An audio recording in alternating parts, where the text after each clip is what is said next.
Dr. Eric Kelly III, and a host of phenomenal speakers from all around the globe for this 7-day virtual event that you don't want to miss. The mission of the Black Business Expo is to raise scholarship money from kids all the way from high school all the way from college. The Black Business Olympics is one of the largest Black business showcases in the world. It is an opportunity for businesses and companies to showcase their businesses globally. We are going to be giving away laptops up to $5,000 away to students. Again, I'm Olivia Appleberry, the founder of 2 Cents Finance and one of the speakers for the expo. I am so excited to see you there. For more info, go to www.blackbusinessexpousa.com or call 919-308-9090 and hope to see you there.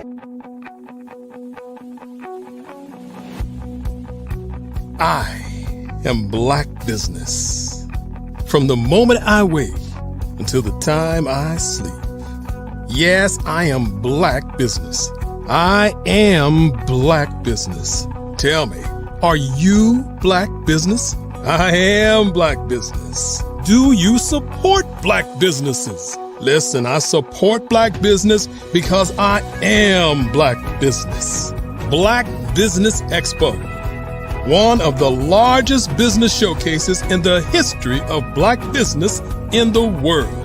The world!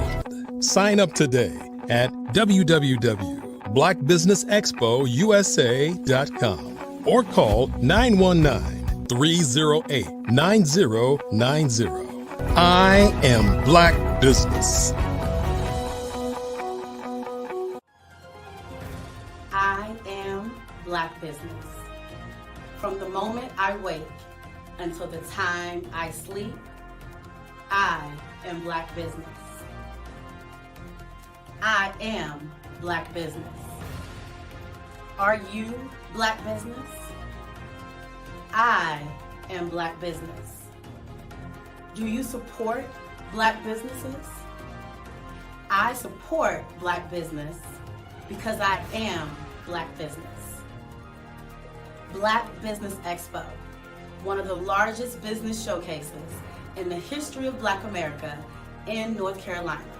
Sign up today at www.blackbusinessexpousa.com or call 919-380-9090. I am Black Business. I am Black Business. From the moment I wake until the time I sleep, I am Black Business. I am Black Business. Are you Black Business? I am Black Business. Do you support Black businesses? I support Black business because I am Black business. Black Business Expo, one of the largest business showcases in the history of Black America in North Carolina. Sign up today at www.blackbusinessexpousa.com or call 919-380-9090. I am Black Business. I am Black Business. From the moment I wake until the time I sleep, I am Black Business. I am Black Business. Are you Black Business? I am Black Business. Do you support Black businesses? I support Black business because I am Black business. Black Business Expo, one of the largest business showcases in the history of Black America in North Carolina. Sign up today at www.blackbusinessexpousa.com or call 919-380-9090. I am Black Business. I am Black Business.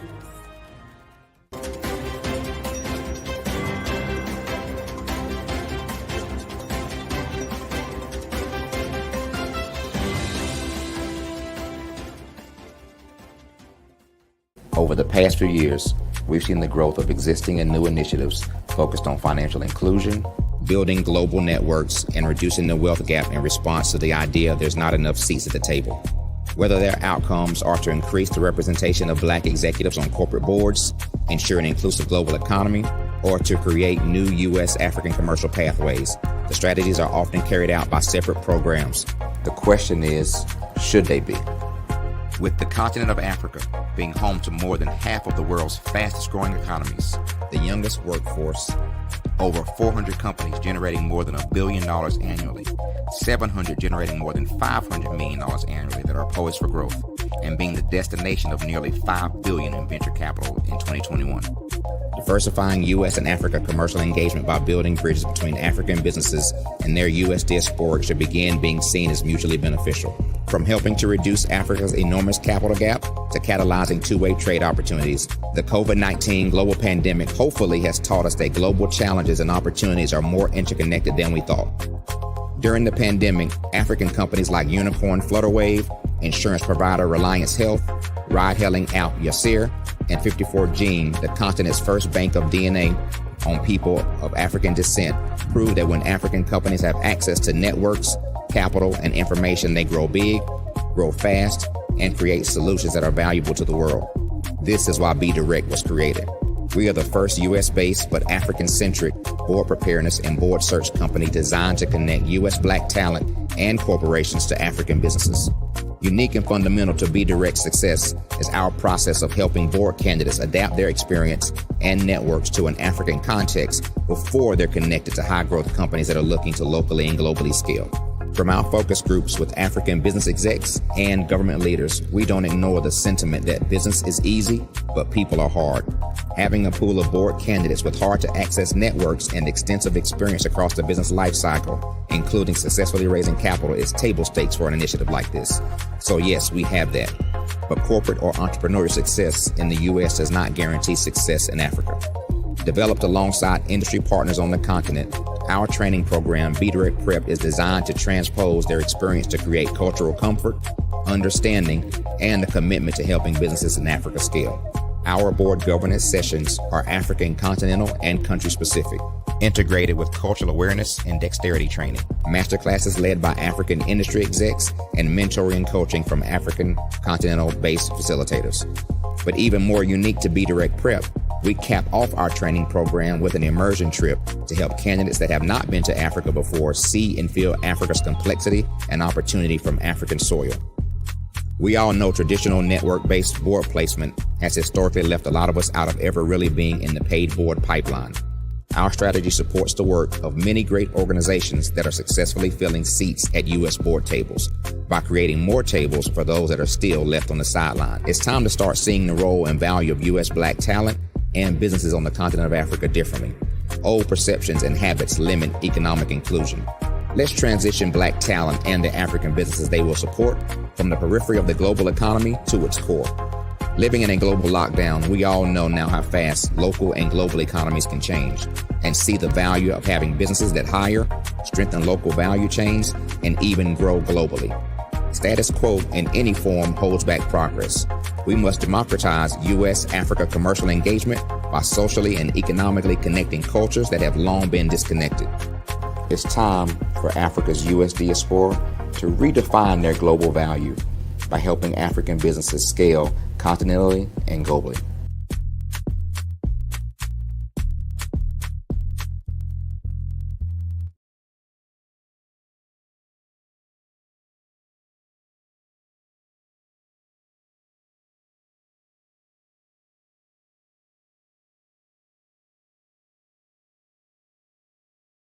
Are you a forward-thinking entrepreneur or business owner? The world is changing faster than ever, and it's time to pivot and adapt to the future. Hello LLC is here to help you do just that. Hello stands for helping enterprises leverage leading-edge optimizations. Our innovative solutions can streamline operations, reduce overhead costs, and give you a competitive edge in a market projected to reach $5 trillion by 2030. By pivoting to the metaverse, businesses can tap into a rapidly growing market that is projected to be a significant part of daily life for 25% of Americans by 2026. As a full digital metaverse agency, the Hello LLC can help you create custom solutions to streamline operations, increase productivity, reduce costs, and drive brand recognition. Why should you pivot to the metaverse with the Hello LLC? By leveraging cutting-edge technology, you can provide immersive experiences for your customers, expand your global reach, and unlock new revenue streams. Contact us today to make the pivot.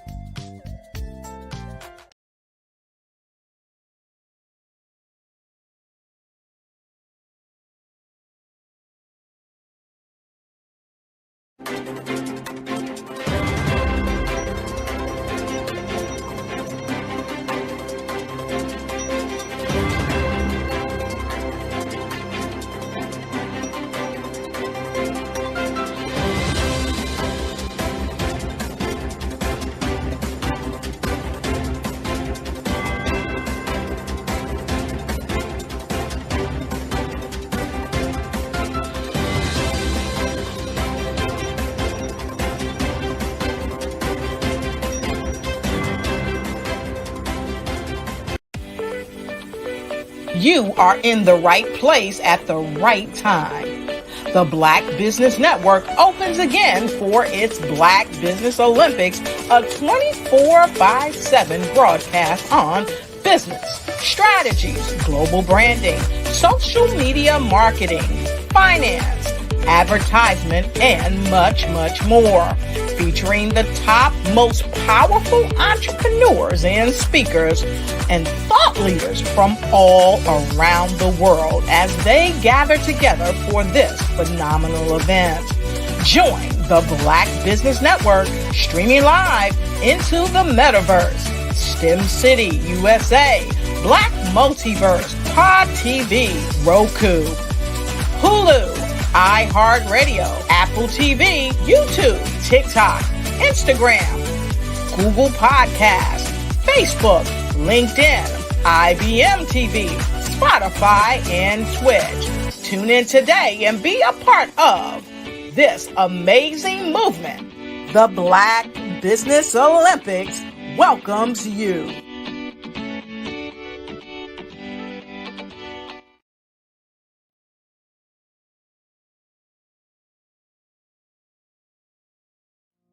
Did you know that approximately 333.34 million businesses exist today, according to a report from 2021? And you may be one of those businesses, or maybe you're not in the business market yet, but you're aspiring to be a business owner.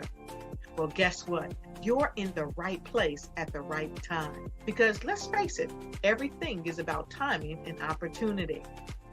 Hi, my name is Dr. Lotus Richey, and I'm the CEO and founder of the Lotus Richey Coaching and Consulting LLC, along with the Lotus Richey Ignite Show. 15 minutes of success with Dr. Lotus Richey, as well as books to boom your business and bring who you are. And today, I want to bring this amazing message to you about the Black Business Network and the Black Business Olympics. See, the Black Business Network and the Black Business Olympics is designed to help people just like you, that's right, that look like me, to take their business to the next level. Not just in your front yard or your backyard, but globally. The Black Business Network and Black Business Olympics is designed not to just help you survive, but to help you thrive. So join us today as we come together with businesses all around the world to support our students, our children, our young teens, our young entrepreneurs. What we do is we come together to help raise funds for students who are aspiring to be business entrepreneurs, who are aspiring and who are thriving in college. We endow them with a wonderful opportunity to gain scholarship of either a laptop, or several thousands of dollars. And we invite you to help be a contributor to this amazing opportunity to help someone that looks just like you. So join us today at our website and let us connect with you and help you ignite and take flight in every area of your life on the Black Business Network and the Black Business Olympics. I'll see you on the other side.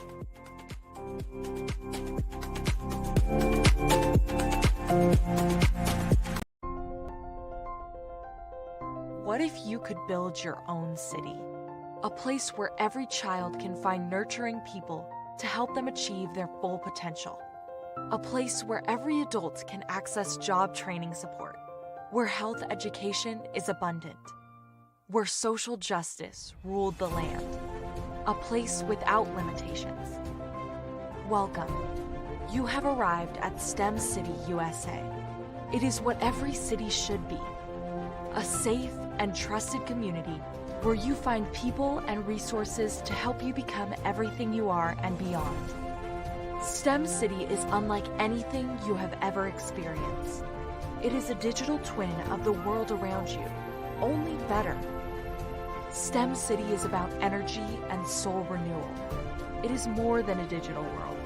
You can almost feel the power of live cultural events, music, and theater. STEM City promises a better future for children with caring mentors and hands-on activities with dedicated tutors to support our youth.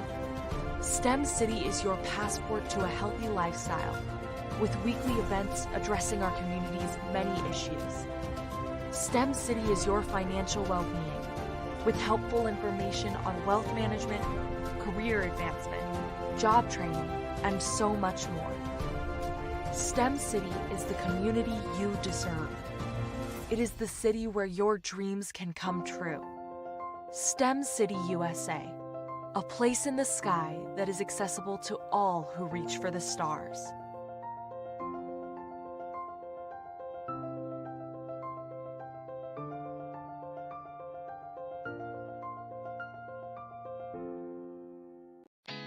Did you know women represent just 3% of Fortune 500 CEOs and less than 15% of corporate executives at top companies worldwide?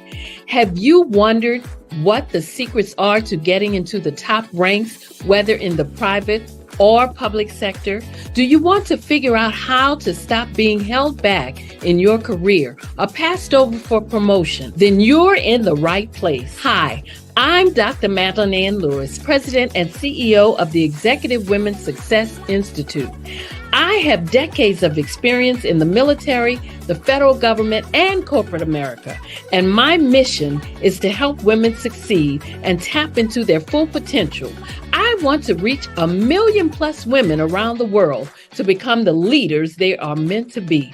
So if you want to move into a management or executive level position, or maybe you are a female veteran transitioning out of the military into business entrepreneurship, then reach out to the Executive Women's Success Institute at 301-693-3284. Let us get you on the fast track to success.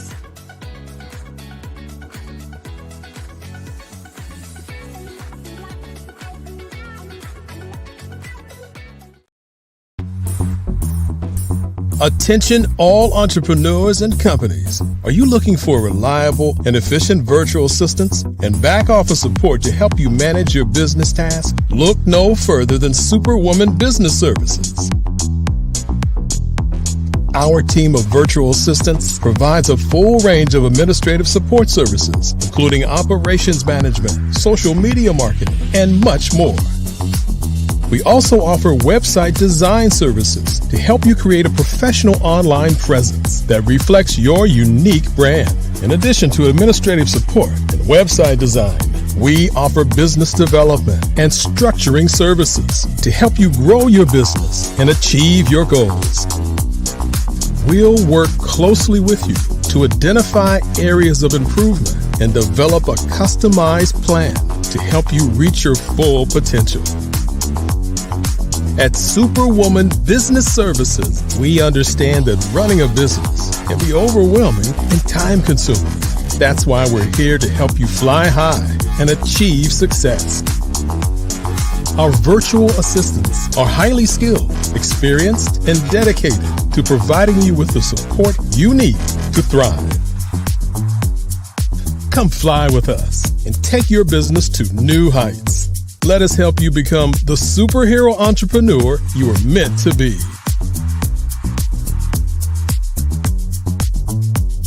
Contact Superwoman Business Services today to learn more about our back office support services.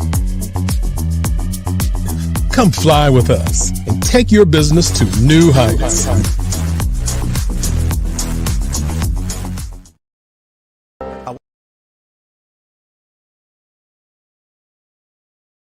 I was born in a little village on the island of Haiti.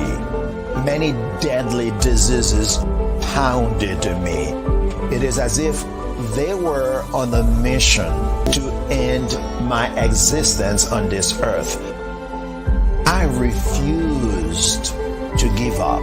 In 1983, I left Haiti and came to the United States of America. And I came with $5, 2 shirts. I didn't speak any English. I came to Atlanta. I got a job. I was a doorman. I was a doorman with a dream. What I used to come on stage. I'd rehearse this moment that I'm standing in front of you. That's the power of a dream. Maybe today is the day you begin acting as if you already have it. And then step out with full force. Take a risk.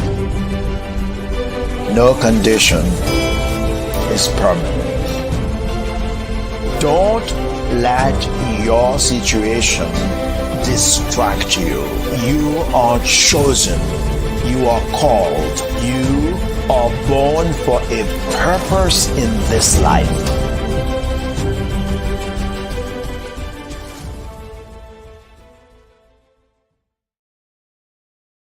I'm Ramon Ray, founder of Smart Hustle Magazine and smallbiztechnology.com.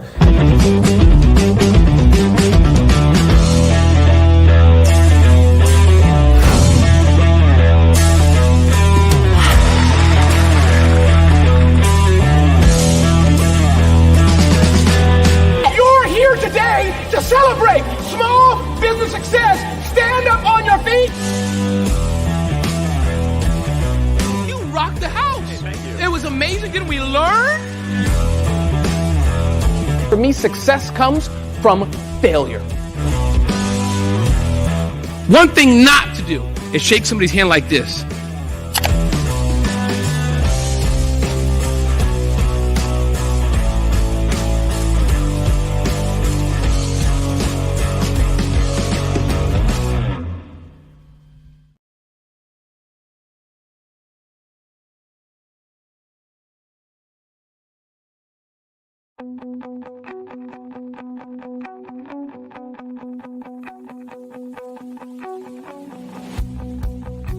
I am Black Business.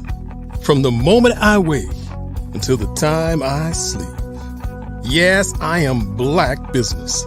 I am Black Business. Tell me, are you Black Business? I am Black Business. Do you support Black businesses? Listen, I support Black business because I am Black Business. Black Business Expo, one of the largest business showcases in the history of Black business in the world. The world! Sign up today at www.blackbusinessexpousa.com or call 919-308-9090. I am Black Business.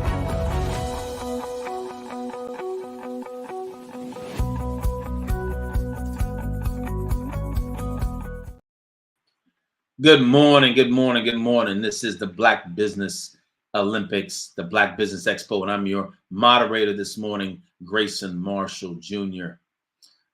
Today, we are here to really share some insight with you and everybody in this global audience that's going to be watching. The theme for today, and I don't want you to forget it, is Generation X, versus Generation Z and how we bridge the generational and digital divide. Why does this divide need to be bridged? Because the average age in the United States is 29 years old. On the continent of Africa, it's 14. There's a huge gap that has to be addressed, and our speakers today are going to do just that. I'm your moderator for this morning, and this Black Business Network is a 24-hour business network showcasing Black businesses, business owners, entrepreneurs, and thought leaders worldwide. You're going to be blessed this morning. We have speakers from North Carolina, London, Singapore, Africa, Japan, and cities all over the United States. The Black Business Network is a global community sharing its business knowledge to empower, inspire, and educate businesses about business. I hope you're ready. Your first keynote speaker is Clarissa Turner. Growing up with two wonderful parents, Kenneth and Nancy Turner, in a faithful household, Clarissa Lauren was taught nothing is impossible when you believe. Her parents not only provided, but demonstrated a strong foundation of having faith and having a heart to serve others. As Clarissa grew in her passion, her parents continued to motivate her to strive for success. Their consistent encouragement taught her not to settle for staying within the box, but instead strive to reach opportunities outside of the box and assist others along the way. Clarissa has accomplished numerous things and endured many circumstances. Distractions can make it difficult for us to perform at an optimal level. As her life journey continued, it was imperative for her focus to remain clear. Her vision for her personal life, education, and career, and business as well, exemplifies the never underestimating mindset that you need in pursuing your dreams. It is truly the power of focus. Clarissa believes you can always progress forward in your journey of life. The good news is, focusing is not only a skill we learn, it is also a choice we can make. I present to you this morning the first keynote speaker, Clarissa Turner. Good morning, Clarissa. How are you? Good morning. How are you doing today, Grayson? Absolutely fantastic. Can't wait to hear what you're going to share. Remember this, genius is common, and I'll see you on the other side. Thank you. Thank you so much for having me today. Today, I want to introduce to some and present to others the importance of making sure that we have focus while we are gaining and writing our business plans, while we are going throughout our lives to gain and reach different goals that we may have set, whether it's fitness goals, business goals, or mental goals. So today, I want to give you a little background. My experience as before I became an author, I was actually journaling from night to day, journaling to make sure that my thoughts were placed on paper, to make sure that I will have a peaceful rest of sleep. Journaling did lead me to actually formulating my information into a book. The journaling topics that I was journaling about was day-to-day transactions throughout my life, as well as making sure that I had a plan. Yes, a plan to make sure that I reach the goals that I need. Many of us set goals out each and every day. However, we do not have a plan ahead of us to actually do that. And a lot of us lose focus, whether we are distracted by things that are going on in our family, whether we are distracted by or losing focus on things that are going on in the world as a whole. And many things are indeed going on in the world. However, when we have the power of focus, we are able to drill down into what we need as an individual, that it may spill out on those around us in a positive light. So today, I want to present to you the power of focus, the key to unlock your inner greatness.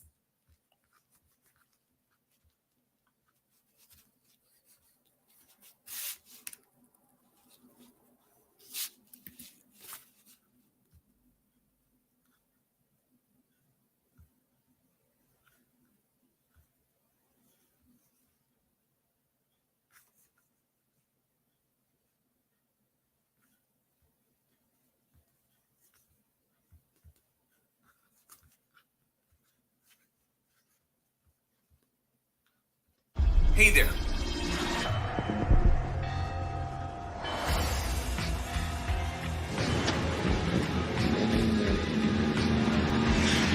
La connexion. La connexion.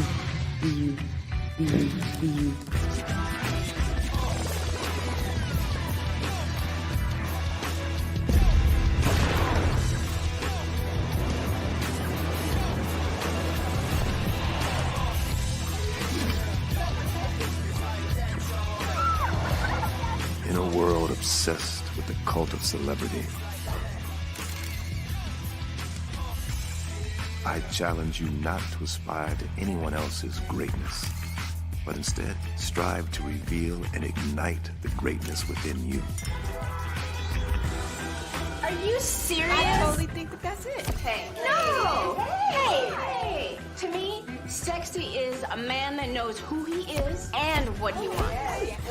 He's comfortable. You look at him, you see him, he's just comfortable being himself. And you're like, Baby, be you. Be you, baby. Just be you. I like it. Introducing the Be You collection, exclusively available at K&G Fashion Superstore. Hello, my name is Kiasi Helm and I'm 14 years old. I think my genius would probably have to be setting goals and achieving them. I say this because ever since I was young, I always wanted to be an author, and at age 11, I ended up achieving this. But not only did I end up becoming an author, I ended up becoming a public speaker, a publisher, a business owner, all these great things. The name of my business is Written by Kids Publishing Company. I decided to start this company because I thought it was important for me to help kids my age express themselves through literacy and just achieve their own goals. Because to me, achieving goals is the best thing in the world to feel. It's you just achieving things and aspirations that you set for yourself. And I know that everybody is capable of this because even if you don't end up achieving the goal, you still tried your best, and that's the most important thing. And everybody is capable of this because genius is common. Thank you.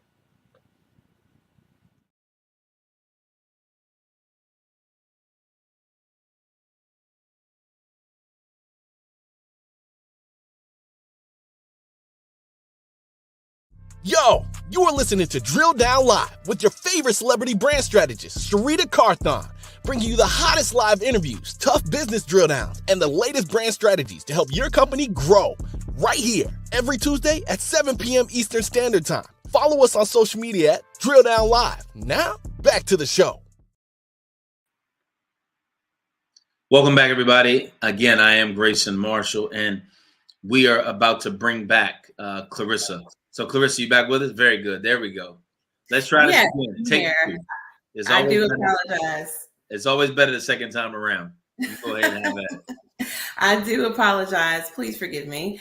As I was stating earlier, the necessity of focus is always good to make sure that you have the ability, the skills, and the tools you need to focus on your business plan, on your goals in life, as well as anything that you would like to reach or accomplish while you're here. The necessity of focus is definitely necessary, and it leads me to 3 points. The necessity of focus reduces your procrastination, it increases your concentration, and it creates mindfulness. Many times, as you think about how the focus reduces your procrastination, as you think about your own lifestyle, are you constantly putting things off that you know you need to do? Even when it comes to your business plan, even when it comes to your forecasting, your budget for the next year, are you putting those things off? Many people do put those things off and they avoid doing anything. However, when you are focused, you stop procrastination and you become more aware of the things that are causing you to avoid that focus. This is where being mindful helps us of what we are surrounding ourselves with, what else or what other items are taking up our time as well. And that way, when you have the need of focus, it reduces your procrastination, which leads me to my next point. The power of and the necessity of focus increases your concentration. Concentration takes a lot of mental energy. And when you have the mental capacity to focus, you are able to drill down on only the things that are necessary for your growth. So our ability to concentrate will increase tremendously when you start facing what makes you avoid concentration. Concentration, again, is a learned skill and it can definitely become better. So please note that because you can reduce your procrastination and increase your concentration, your power of focus will become even better when you're able to write out your business plan and your vision and your mission for your business and companies. As I stated earlier, mindfulness allows us to control our meandering thoughts and shift. And when we are mindful of what we're thinking about, when we are mindful of our time, our focus can be able to drill down more into us, and it keeps us in the immediate moment.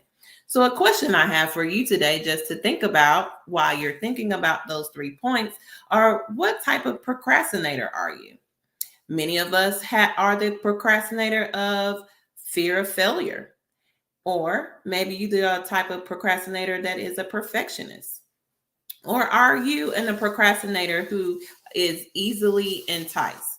Many times, these 3 things, people are boiled down to these 3 categories. And some people may say, hey, I'm all 3. I am fearful of failure. I am a perfectionist. And I can also be easily enticed. What we want to do, we want to narrow those things down and make sure that you have a clear definition of what you are doing, and you may not even be aware of it, that can pull you away from your focus. So the first type of procrastination that I stated was fear of failure. Procrastinators and procrastination is fueled by fear.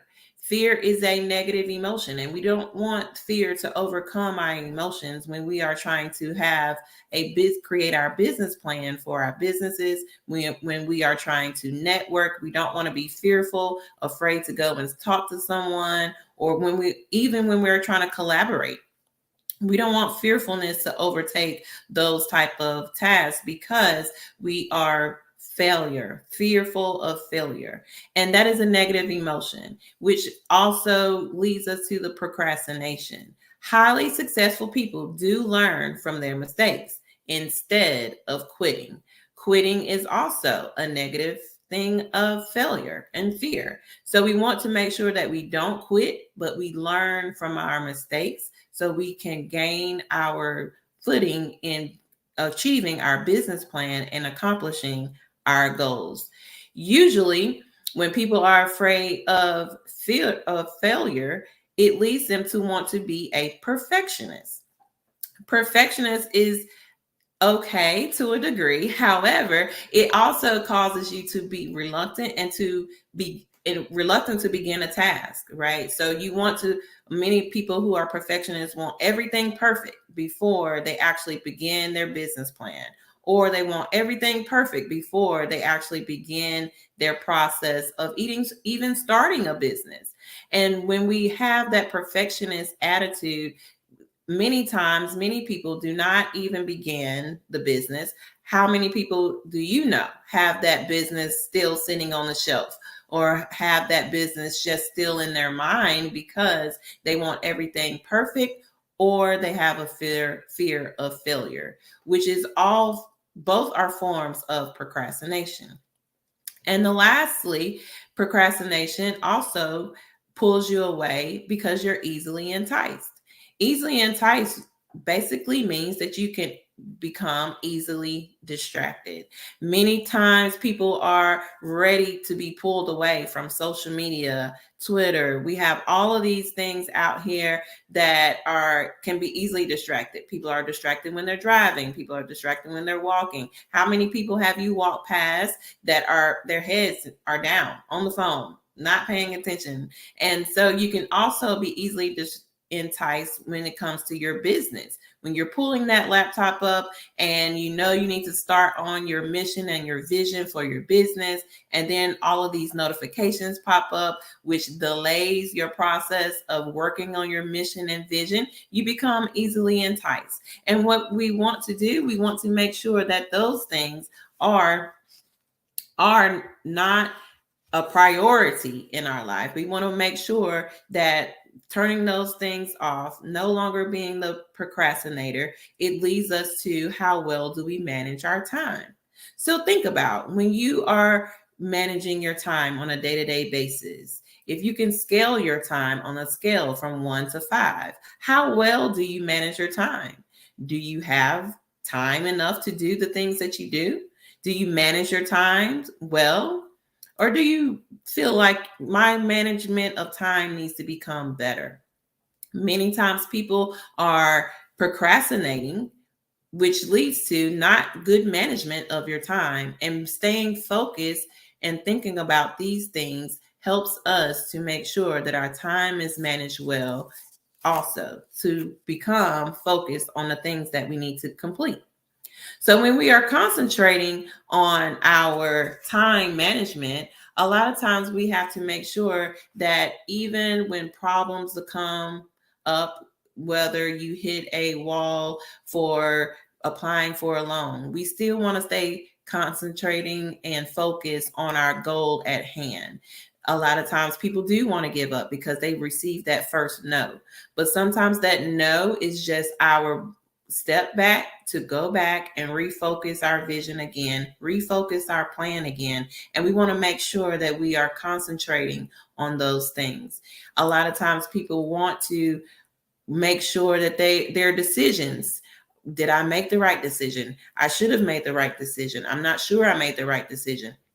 All of those things go through our head, and we want to make sure that we are writing those things out. We are focusing on the things that we are in need of, which is our mission and vision, and we remove those distractions as we concentrate on our mission and vision. I want to also note that the strongest habit of a highly successful person is their courage to say no to distractions. A lot of people are afraid of the word no. And unfortunately, sometimes you do have to say no to make sure that you are indeed staying focused. And some people suffer from the lack of focus. And those procrastinations, those distractions, being easily enticed, being perfectionist can pull you away from your focus. So I want to make sure that you are making great decisions when you're focusing. You know that you make better decisions when you're focusing. And a lot of people do not realize that they're making not so good choices because they lack the power of focus. So I want to leave you with a few strategies for making sure that your focus is never unbreakable. Yes, I said never unbreakable. We want to be strong. We want to make sure that when we feel a distraction is coming, we can say no, we can move forward. We are bold in our steps when it comes to networking and collaborating because we have a business plan that we want to see succeed. We have a mission that we want to see accomplished, and we have a vision that we want to see fulfilled. So strategies for making sure that you do not have your focus does not become unbreakable. One would be to train your brain, right? A lot of people are like, train your brain. What does that mean? Training your brain builds your confidence. Yes, when I say build your confidence and train your brain, that's exactly what I mean. It builds your confidence, whether it's something that you're thinking about doing, whether you're something that you're already doing. We want to train our brain to make sure that we have the confidence in knowing that our business is the best business out here. Yes, we can collaborate. Yes, we can network. And we're going to give you all of the services that our clients are looking for because we have trained our brain to do so. Many times, many businesses, yes, we have training for employees. We have training for new people who come into our building. We have training for everything else. We have training, for example, on the sports fields. We want to train our brain as well mentally to make sure that we are staying focused on what our business is here to do and serve the community. For example, I would also encourage you to train your brain with positive affirmations. So when you are positive about your outlook on your business, when you are writing down your positive affirmations, take those action steps as well when you're training your brain to encourage yourself to, yes, I'm going to gain 3 more clients today. Yes, I'm going to make sure I collaborate with another business so we can serve the community larger and better. Training your brain, building that confidence, and making sure that you are bold in what you want to do is a way that you can make sure that you have unbreakable focus. The second strategy I would like to leave you with today is plan it all out. When you are focused and you have all of your tasks laid out before you, you are able to take those action steps and actually complete them. Whether you are old school per se, you like the handwritten planners and you like to write it out, that is fine, just as well as an app that you may have on your phone or your iPad. Lay all your tasks out where you can delegate if you need to delegate. And if it's just you as a sole proprietor, you can also do the task yourself, but let's make sure that we have a to-do list, an action step plan that we can actually accomplish. And if you don't accomplish something for one day, again, don't lose focus on the thing that actually needs to be accomplished. You move it to the next day and make that your priority for the next day to make sure it is complete. And if you have a team and you're working with a team, let's make sure also your team has the plan that you have. It's important and imperative that your team plans the same way that you are planning, to make sure that the ball is not dropped by any means. What I do appreciate a lot of times is that a lot of teams and companies and businesses have either monthly meetings, weekly meetings. I know my team and I, we have a Friday check-in. And a Friday check-in is going over the goals that we have set from the week prior to, and did we actually accomplish them? And did we accomplish them successfully? And what steps can we plan out for next week to make sure that those things are complete? And that is the second thing to make sure that you have unbreakable focus when you are starting your business or continuing your business for growth as well. And the third thing for having an unbreakable focus is to always make sure that you practice mindfulness. And yes, I stated this earlier, but actually putting mindfulness into action. And what I mean is sitting in that quiet place now that the leaves are falling, we have the fall weather, it's a little brisker outside, taking that brisk walk to clear your mind, or sitting out in the park for the moment, quiet time, no cell phone, no watch buzzing off, right? We have all these devices that, again, can cause us to procrastinate. However, when you practice mindfulness in that quiet space, you can always bring your focus back to the forefront. Whether you are, again, writing it down in a journal format, whether you are placing it in a digital electronic device, practice your mindfulness for your business. Making sure that you have your focus on exactly what your business is set out to do. If you are looking at your results from your monthly meetings and your plans, and you see that you are drifting away from your vision and your mission, it's time to practice mindfulness so you are aware of what is going on in your business and how to surround yourself with the moments to actually bring in your focus. So a lot of times our thoughts can shift us from day to day, from yesterday to the day before. And having that mindfulness allows us to take the time to train our brain to also plan it all out, as well as so that you will have unbreakable focus.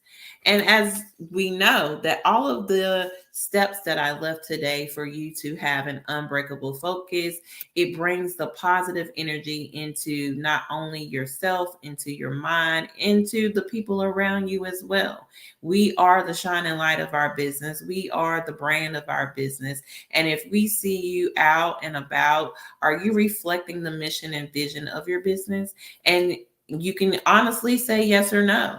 And if you can say yes, because you are focused on your mission and the vision that your business is set out to do. A lot of times we want to make sure, again, that we are reflecting our goals that we have accomplished in the community as well. A lot of our businesses are community driven, and the community relies on our businesses.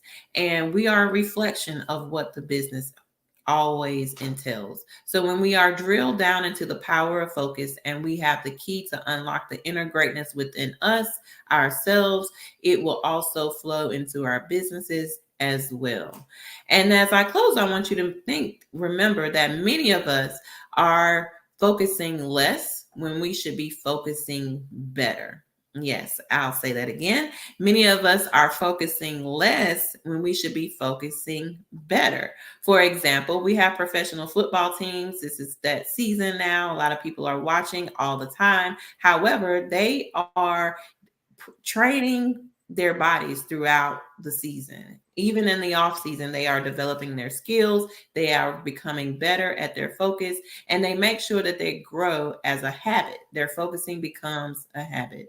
So a quote to remember is, stop waiting for the perfect time to start. The time will never be perfect. So get focused right now. Thank you so much for your time, and I hope you continue to have that unbreakable focus. Clarissa, thank you so much for the insight and the awareness, actually giving folks a plan. You know, when you talk about focus, to me, is one of the major things that we tend not to do. And we tend not to do because we are inundated with sensitivity and inundated with minutia from everywhere at every time. Absolutely. And it disallows us to really be intentional about the things that we do. So what you talked about today is really a helpful reminder that it's on us. I think all of the distractions allow for us to be able to make excuses for not finishing and follow through. Yes. And living in a world where excuses seem to be the apropos thing to do, the actual reason that I didn't finish, you give Right. consistent reminders of the fact that no, it's on you. The opportunity is there. You have to make it a point. You have to be intentional and focused on where you need to be. You know, Exactly. you mentioned right at the end, there really is no perfect time, but the right time, and that's right now. And that's what has to happen. So I hope and pray that everybody who listened now or will watch later can take something from your exchange and really be able to apply something to their lives. I think when you get all this information at one time, sometimes it can be overwhelming and inundating. But I tell people, can you just take one thing? Right. If you just take one thing out of there and apply that to your life right now, it begins to change. Before you go, if you had to give them one specific thing out of everything that you shared, that one thing that you believe can really be the catalyst to them engaging in a different way to produce different results, what would that be? I would definitely say not making sure that you do not procrastinate. So a lot of times, as I stated earlier, people always want to put it off to the next day, put it off to the next day. And when you look up, as we are right now, the year is over, right? Like we're already in quarter 4. Mm-hmm. So making sure that your procrastination doesn't overtake your action steps. And when you do not, and when you make sure that your procrastination doesn't take over your action, you are able to drill down and make sure that your focus is unbreakable. because procrastination seems to create doubt and frustration. And those are things that are not attributed positivity to where I want to go. Exactly. So thank you again. This has been amazing. You started out. I know it's hard to bat lead off, but you did, and you really took us to a new level to begin with. You set the bar kind of high, so hopefully the folks following you can come with the same enthusiasm, same vigor, and same intentionality to deliver something that the people who are working on business, that are working on networking, that are working on self-improvement can take and better themselves. Thank you so much for your time. Thank you for having me. You got it. Everybody, that was Clarissa Turner, and she had just shared more about focus. I wanted to make sure that you knew about our scholarship. Now, the scholarship here is something that this whole expo is about. It's about giving back for sure. The Black Business Expo's mission is to raise funds for high school seniors going to college or K-12 entrepreneurs. This expo is a fundraiser for students, and you can go to www.blackbusinessexpousa.com. Let me read that one more time.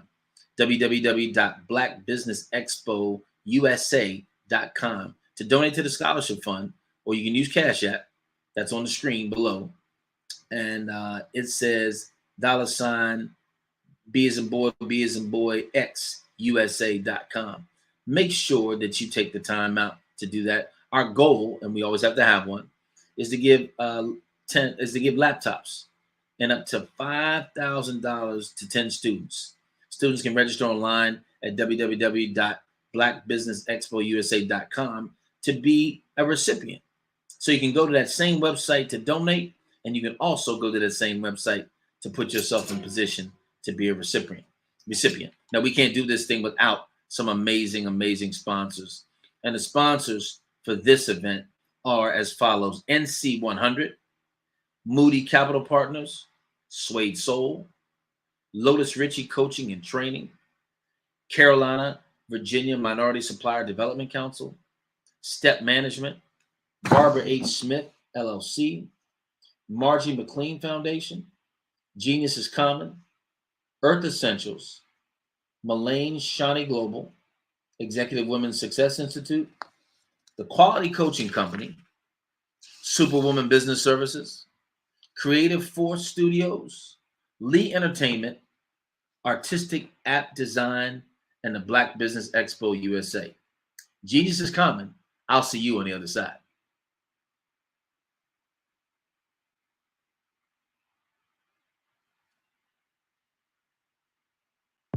The Black Business Network and Black Business Olympics are essential platforms for Black business owners globally. They provide the tools and support you need to succeed in today's competitive marketplace.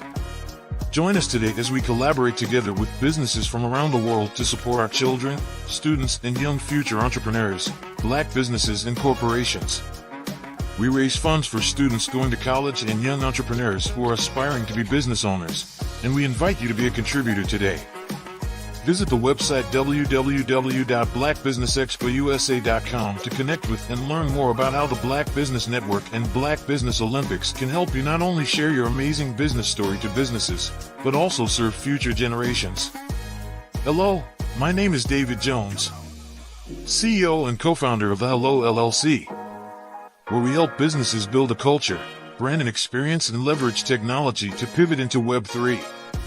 Join the Black Business Network streaming live into Roku, Metaverse, STEM City, Black Multiverse Enterprises, Hulu, YouTube, iHeartRadio, Apple, Facebook, LinkedIn, Spotify, Twitch, and Google Podcasts.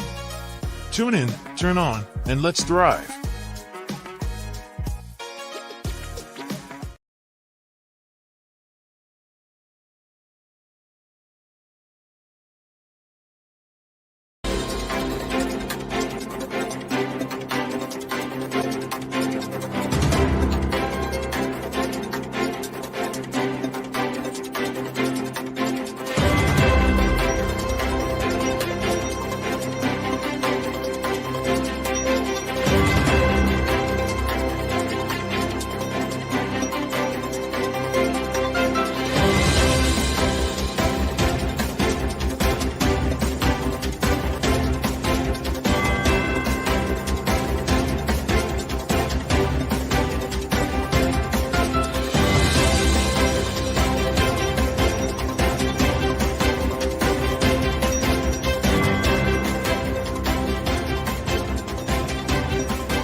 Dr. Eric Kelly III and a host of phenomenal speakers from all around the globe for this 7-day virtual event that you don't want to miss. The mission of the Black Business Expo is to raise scholarship money from kids all the way from high school, all the way from college. The Black Business Olympics is one of the largest Black business showcases in the world. It is an opportunity for businesses and companies to showcase their businesses globally. We are going to be giving away laptops up to $5,000 away to students. Again, I'm Olivia Appleberry, the founder of 2 Cents Finance and one of the speakers for the expo. I am so excited to see you there. For more info, go to www.blackbusinessexpousa.com or call 919-308-9090 and hope to see you there. I am Black Business. From the moment I wake until the time I sleep. Yes, I am Black Business. I am Black Business. Tell me, are you Black Business? I am Black Business. Do you support Black businesses? Listen, I support Black business because I am Black Business. Black Business Expo, one of the largest business showcases in the history of Black business in the world. The world! Sign up today at www.blackbusinessexpousa.com or call 919-308-9090. I am Black Business. I am Black Business. From the moment I wake until the time I sleep, I am Black Business. I am Black Business. Are you Black Business? I am Black Business. Do you support Black businesses? I support Black business because I am Black business. Black Business Expo, one of the largest business showcases in the history of Black America in North Carolina. Sign up today at www.blackbusinessexpousa.com or call 919-380-9090. I am Black Business. I am Black Business. From the moment I wake until the time I sleep, I am Black Business. I am Black Business. Are you Black Business? I am Black Business. Do you support Black businesses? I support Black business because I am Black business. Black Business Expo, one of the largest business showcases in the history of Black America in North Carolina. Sign up today at www.blackbusinessexpousa.com or call 919-380-9090. I am Black Business. I am Black Business. From the moment I wake until the time I sleep, I am Black Business. I am Black Business. Are you Black Business? I am Black Business. Do you support Black businesses?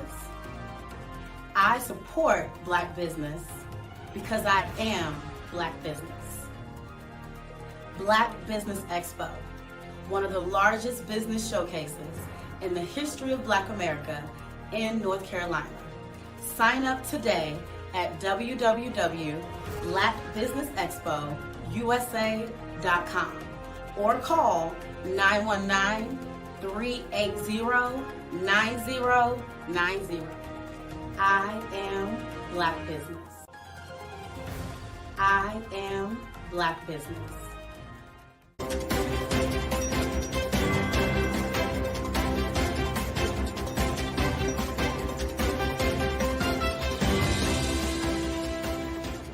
Are you a forward-thinking entrepreneur or business owner? The world is changing faster than ever, and it's time to pivot and adapt to the future. Hello LLC is here to help you do just that. Hello stands for helping enterprises leverage leading-edge optimizations. Our innovative solutions can streamline operations, reduce overhead costs, and give you a competitive edge in a market projected to reach $5 trillion by 2030. By pivoting to the metaverse, businesses can tap into a rapidly growing market that is projected to be a significant part of daily life for 25% of Americans by 2026. As a full digital metaverse agency, the Hello LLC can help you create custom solutions to streamline operations, increase productivity, reduce costs, and drive brand recognition. Why should you pivot to the metaverse with the Hello LLC? By leveraging cutting-edge technology, you can provide immersive experiences for your customers, expand your global reach, and unlock new revenue streams. Contact us today to make the pivot.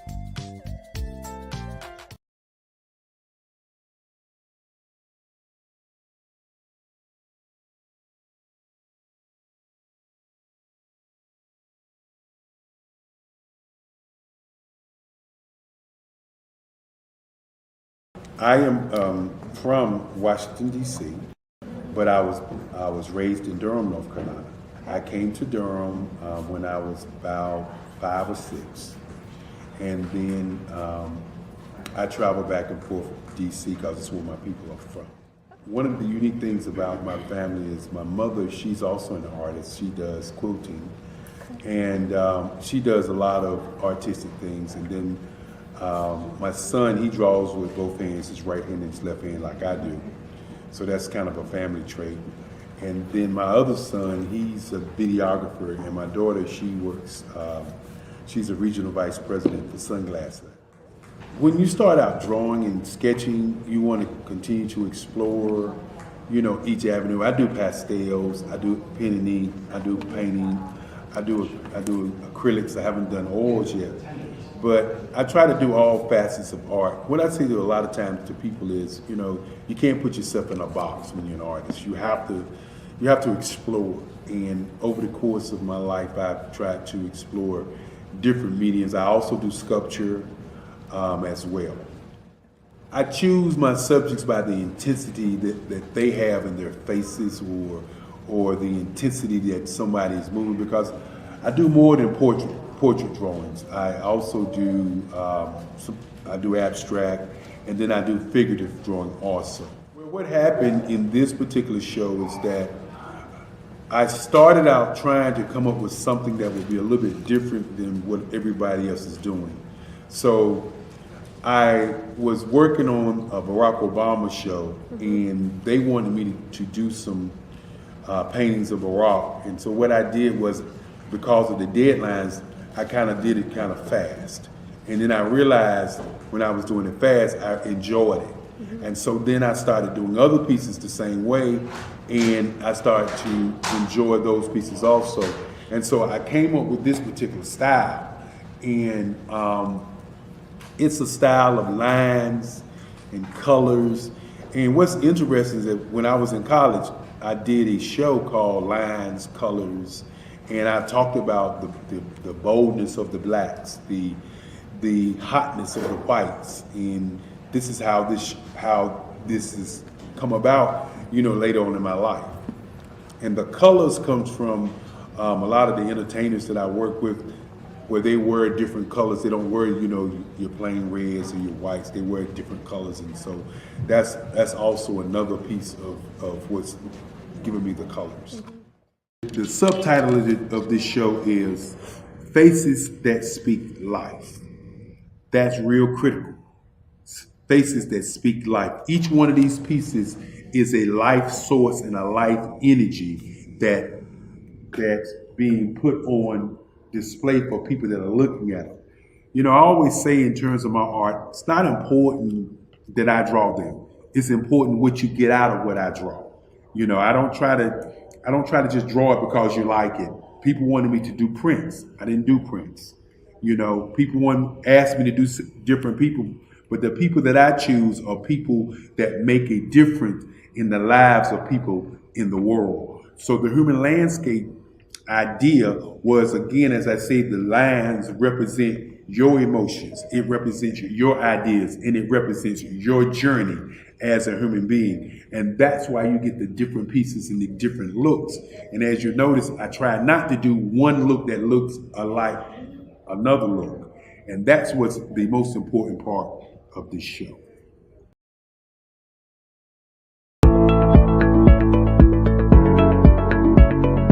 Prepare for what's coming and dominate in economic winter. Stand strong and thrive by showcasing your great products and services globally through the Black Business Network and Black Business Olympics.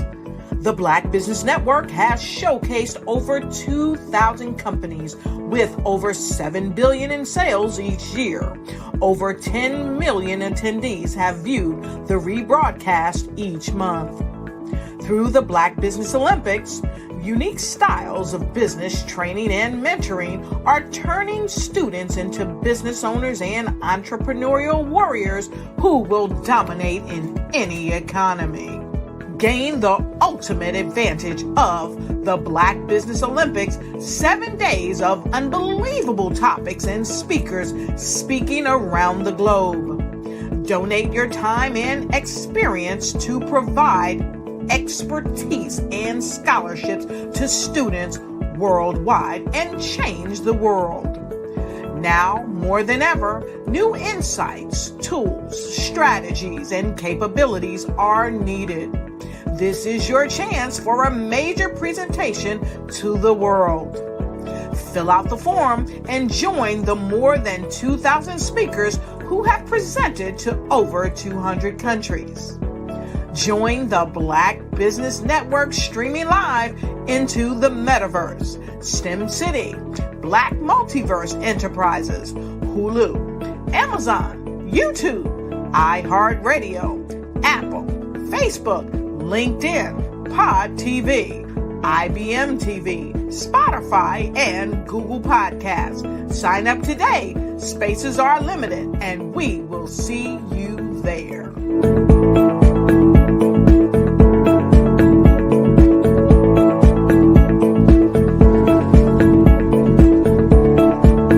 Absolutely. So our coaching program help people that have the lack of time, that lack strategies, and lack the confidence to go after their dream life. So we help them implement tools. We help them implement, I love to leave the inherited lack of finances or the education behind finances.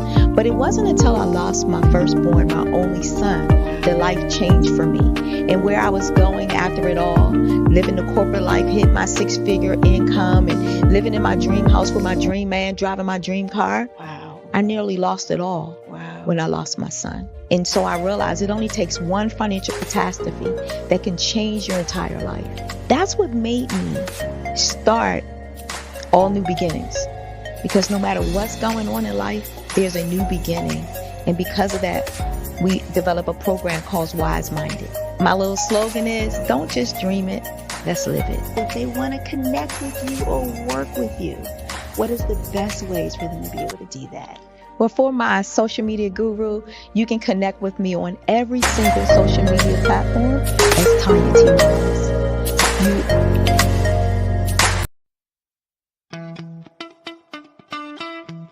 How many times have you been asked to help someone you didn't even know, a student, a business entrepreneur? Or did you ever even ask, where did they end up? That business, that friend, that entrepreneur. Well, just maybe they ended up in a gang, bankrupt, homeless, or worse, dead. Maybe they turned to crime, drugs, and alcohol. Did you ever wonder? Did you destroy their dream, or was your life always so easy? At the Black Business Olympics, we started a movement to help students complete Give them hope and foster success. Help them to leave their dreams of providing laptops, computers, and up to $5,000 in scholarship funds. Today, we ask you to help a student, a business owner, or an entrepreneur to realize their dream by sponsoring them, supporting them, and buying from them. Consider this. With $1.6 trillion in our Black community, we only ask for a small donation for our students, our businesses, and our entrepreneurs. And you can change a life today. So I ask you, what are you going to do? Sit on the sidelines and watch our students in high school be leaving, miss out on their dream from lack of resources? Or are you going to donate to the movement and change their future and yours as well? Give us a call today at 919-308-9090. Change their life by investing with action to the Black Business Olympic Fund. The Black Business Olympics, one of the largest business showcases of Black business in the history of the world.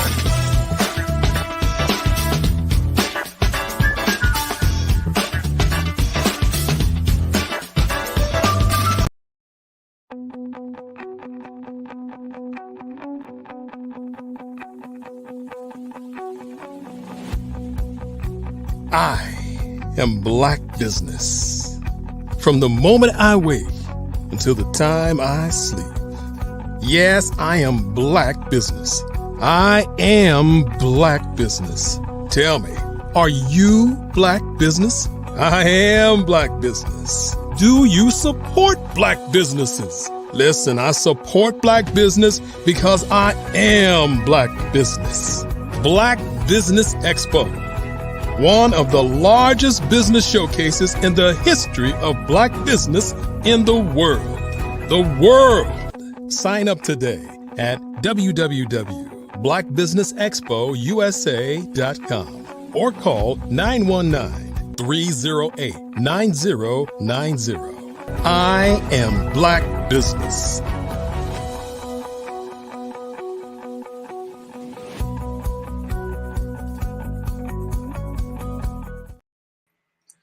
Good morning, everybody. This is Grayson Marshall Jr., the real GM, and I am fortunate enough to be your host this morning to walk you through some of the most phenomenal people that are going to share some amazing insight to move you forward.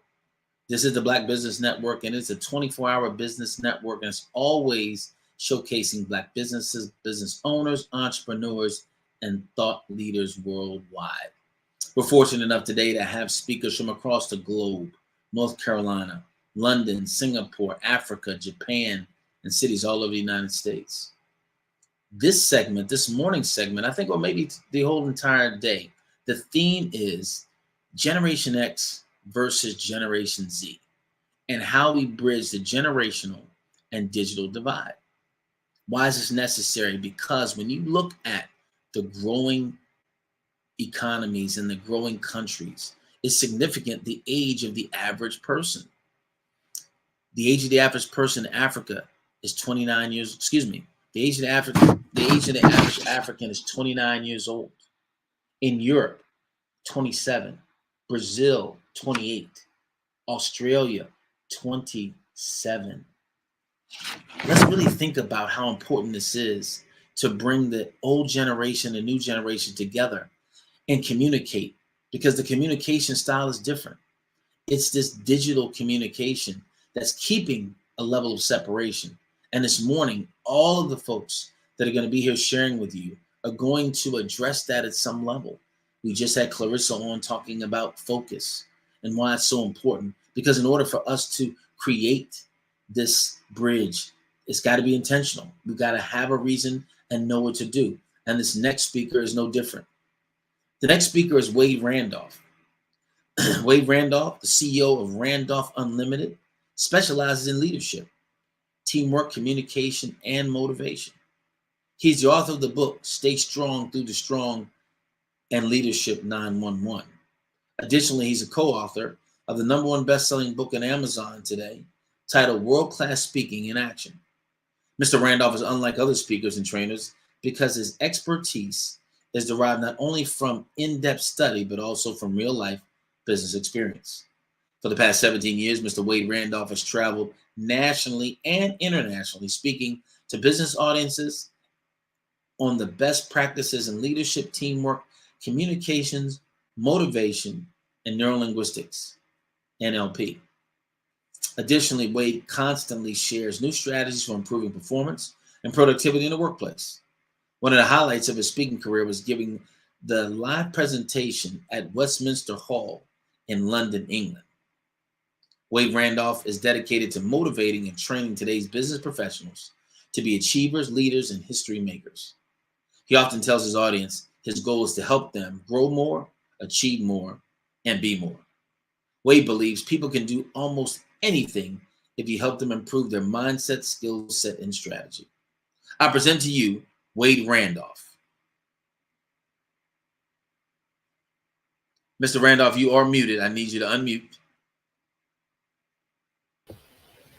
Good morning, Grayson. Good morning, sir. Very, very nice to meet you. And I want to remind you that genius is coming. Great. I concur with that. So we're going to do a little fireside chat, my man, if that's good with you. Absolutely. For me, having a conversation with intellectuals that are accomplished and established is a wonderful thing. So I'm looking forward to this conversation. So let's do that. So I heard your conversation with Clarissa and very enlightening. What comes to my mind is sometimes people just accept the day as it is. And sometimes you got to demand that your day go good.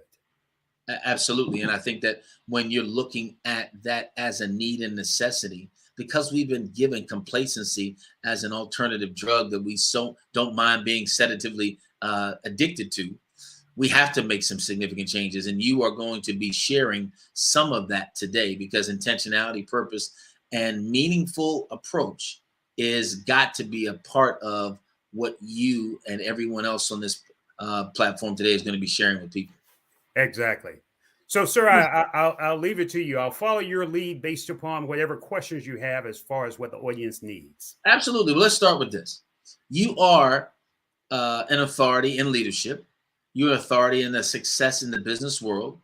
Everything starts with leadership. How did you get started in leadership training? Getting started in anything that you love and you embody sometimes takes a lot of twists and turns. I'm not supposed to be here. To tell you honestly, the reality, I used to run real estate firms, and what transpired, I always tell my business professionals, life's like a merry-go-round. Sometimes you're up, sometimes you're down. You just never know where business is going. And the owner came to me that I was with the firm, and I with the firm at that time, and he says, we're making some changes. And I said, that's good. Let me know whenever you get through the changes. I'll be happy to see what happens. He said, no, I need you in my office by 2:00. And I said, well, that's fine. And he said, Mr. Randolph, you need to be there at 2:00. I said, okay. So naturally, I arrived. Whenever you have an owner that tells you there's an important meeting, you want to get there before time. So I arrived at 10 minutes to 2:00. Right. He said, we need to have a talk, young man. He said, I'm making some changes that I told you earlier, and we are considering that we want you to step up and be a manager. Yeah, Grayson, I didn't have any management experience at all. Shucks, I was happy to doing the sales thing, leading my own team, but I really didn't want to manage. Sure. And I said, you already have a manager. He said, yeah, we had him until 10 minutes ago. We just released him. And we're asking you to become the manager. I said, well, I don't think I'm really interested. He says, well, let me just tell you, before you answer this question again, I really want you to think about it, because if you're not interested, we probably won't need you. And I said, well, give me a minute. Let me go call my wife. It's, sometimes you need people in your life that tell you not what you want to hear, but what you need to hear. Absolutely. And my wife said, okay, let me just give you some advice. You don't have any management experience. I said, yeah, babe, I realize that. She said, and they've released 3 managers before they asked you. So what do you think is going to make the difference? And I said, well, I really don't know. She said, baby, are you by yourself?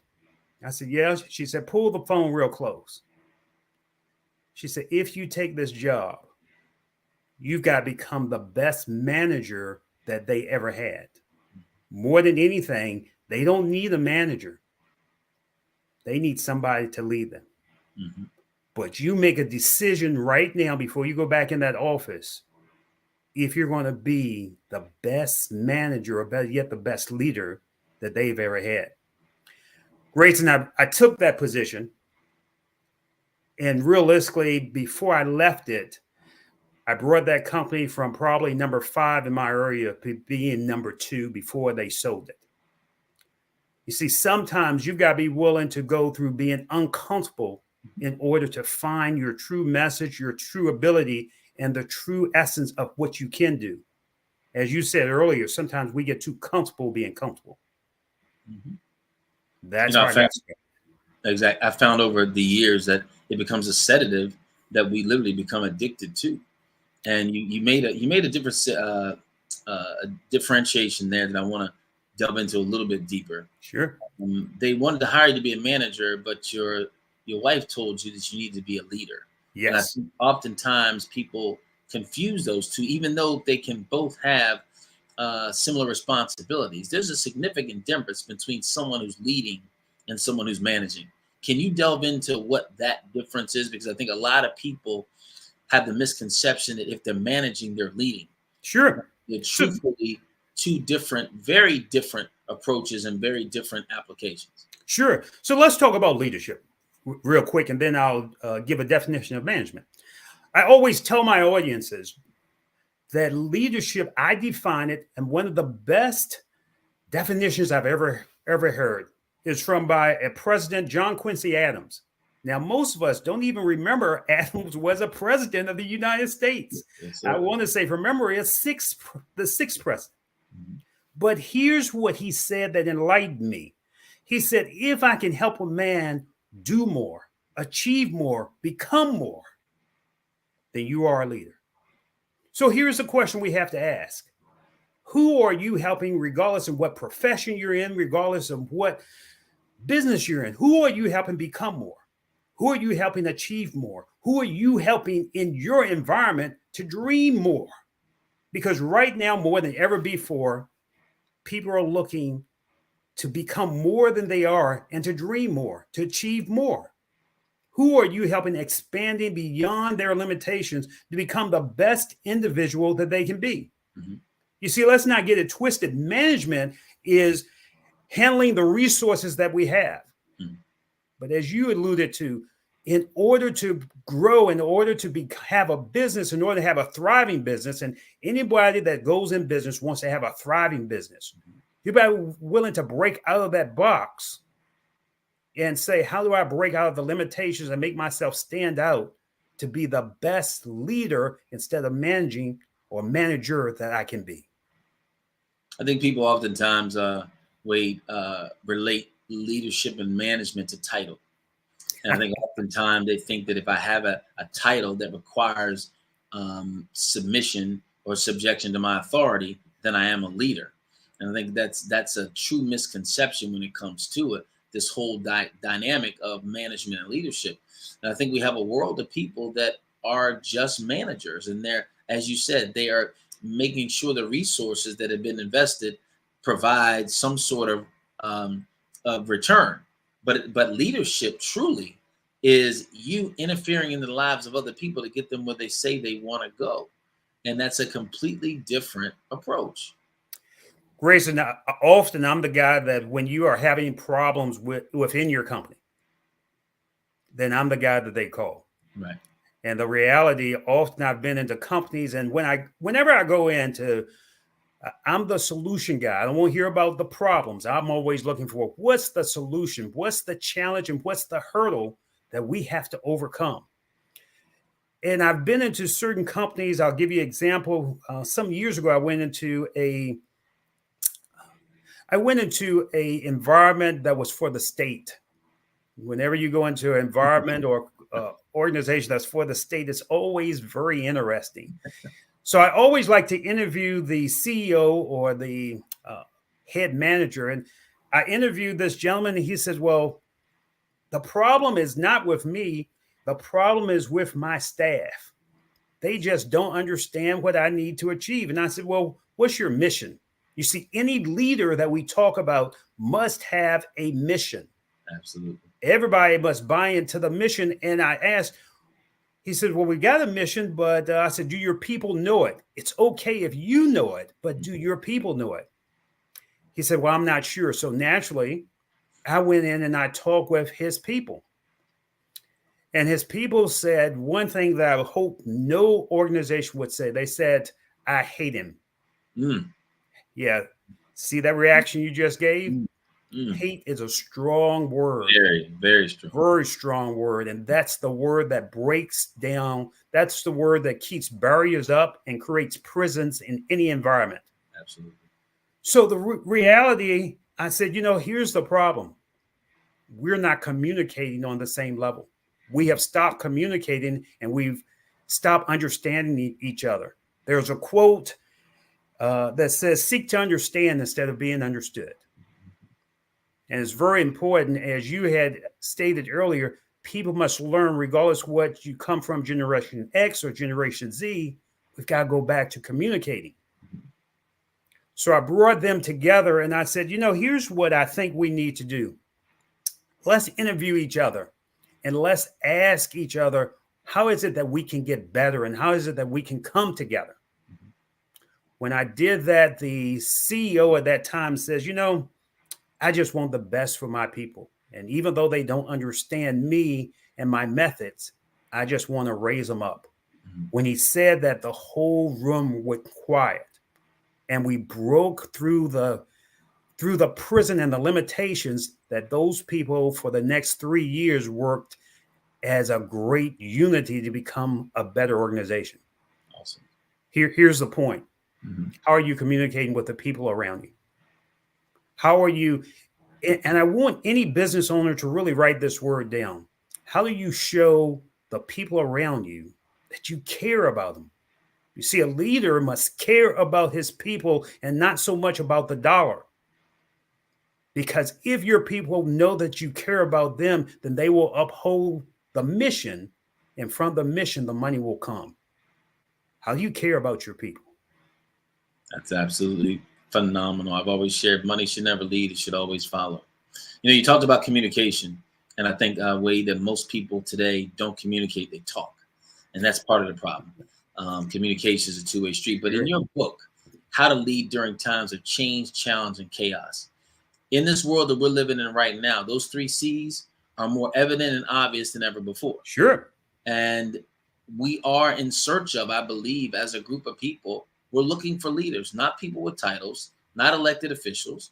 I think we're looking for leaders that can truly do just what you described, communicate with people, really bring a caring concern, I'll use the word love, into this place where actually they can be nurtured and grow into the place that they are supposed to be. But how do you lead in these times of the 3 C's, challenge, change, and chaos? Is it different from any other time? We often put leadership in a box. And it cannot be in a box. The way that you lead might be different from the way that I lead. But what do your people need so that you have to? I tend to tell my clients, you have to be an example instead of a warning. There is no day that a leader heads off, because when you think no one's watching, someone's always watching. Absolutely. So the question I tend to ask my clients is, who are you being? Just take for us right at this very moment, while people are listening to our voice, who are you being? Are you being the best Grayson Marshall that you can be at this very moment, so that people will say, wow, I got something from that guy? Am I being the best Wade Randolph so I can be an example that I can give a message that people say I took some value from it? Who are you being, and who are you being around your people so that people will know that you care about them? I have my clients that even it's the smallest things that make the biggest difference. You know, you'll walk past someone and people don't even say good morning any longer. Yeah, so true. Something so simple. So what I want my clients to do is I want them to understand their people.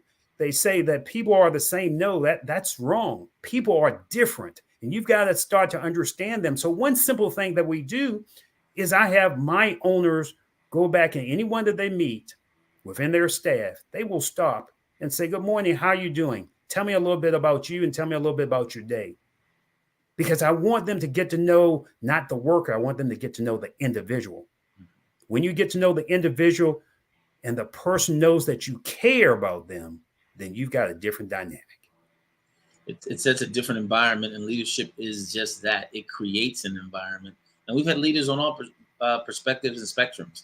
We've had some leaders that have not been the most loving, but still have a people following them. You know, you can look at historical examples of leadership that maybe didn't lead people in the right direction, but the same characteristics apply.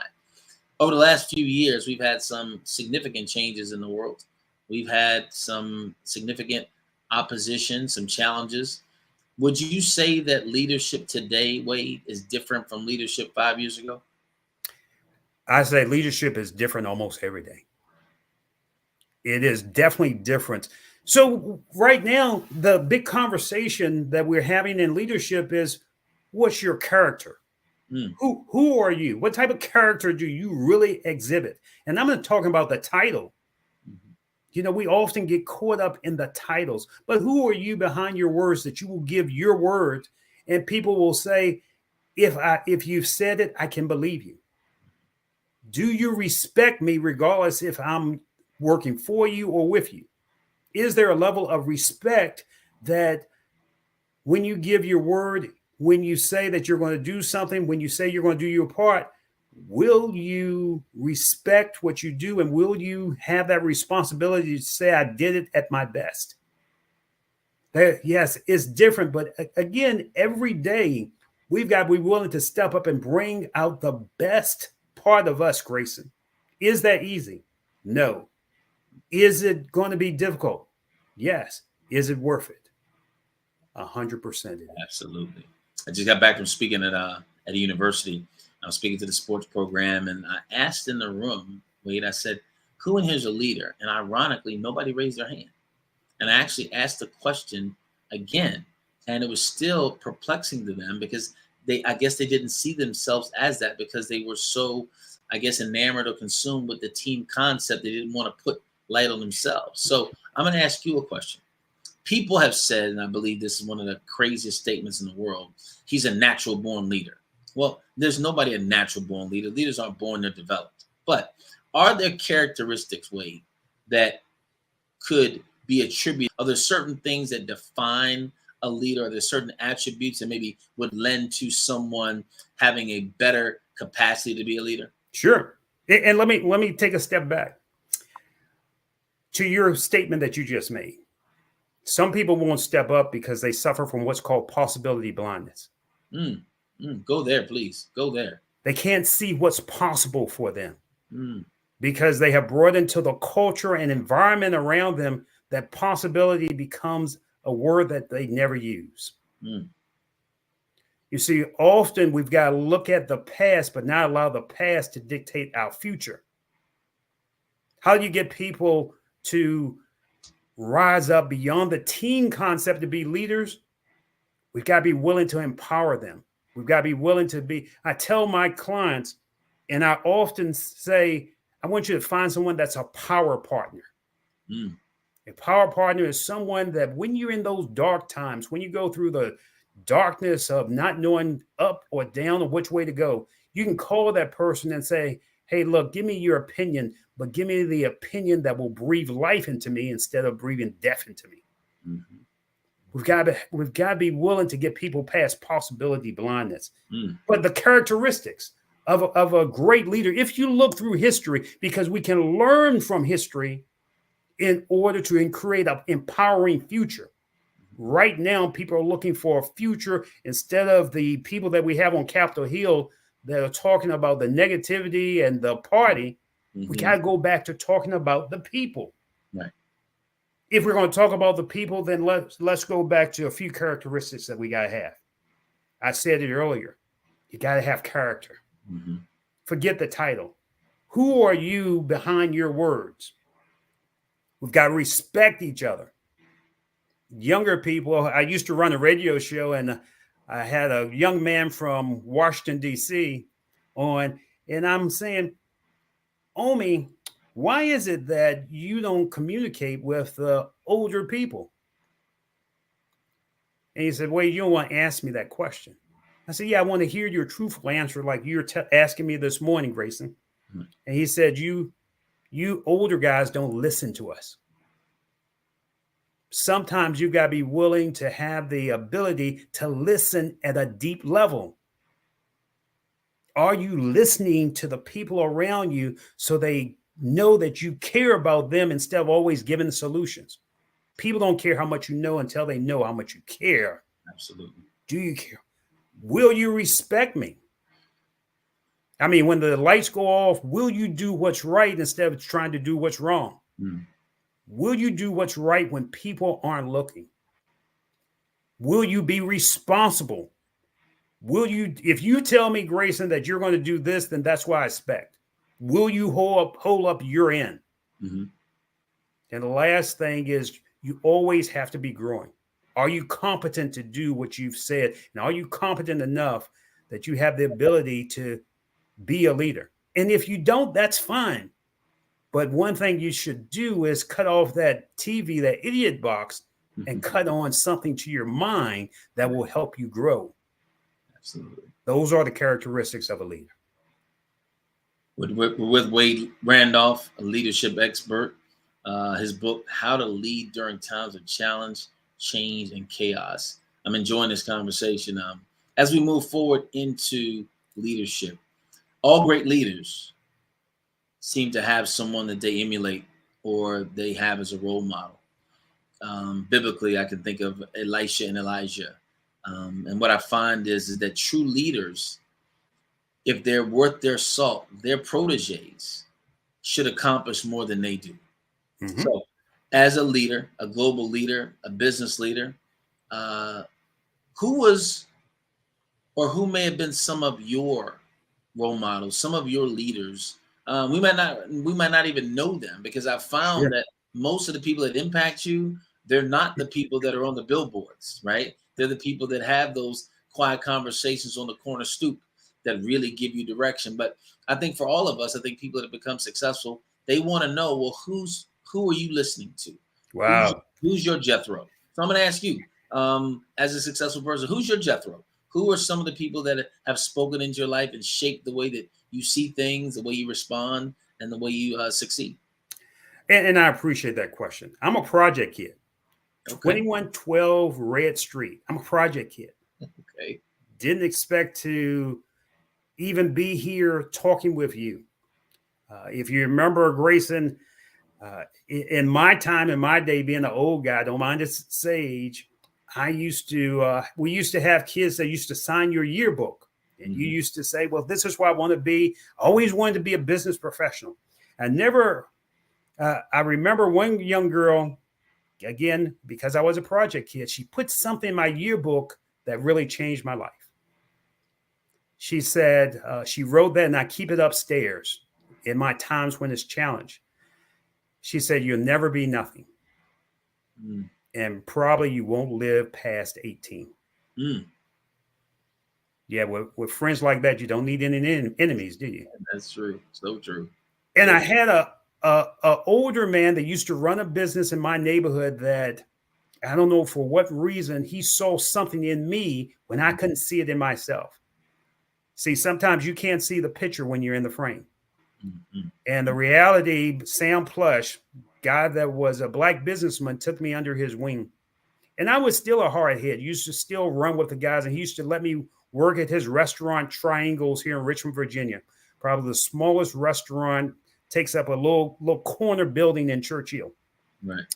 Never forget that I was running with the guys one night. Mr. Plush had called me into work. I didn't answer him.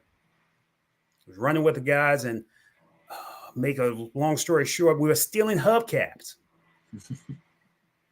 And I was so stupid. I grabbed the hubcap and something whizzed by my ear. I could hear pop, pop, pop, pop. And the guy we were stealing hubcaps from was shooting. Grabbed it, still being a hardhead, grabbed that hubcap and kept running. And when we got stationary, the guy that we were riding with, he said, "Man, I can't believe you got the hubcap and you kept it. Man, you're the man, huh? Take this $25, give me the hubcap." And I did that, and I thought I had earned some money.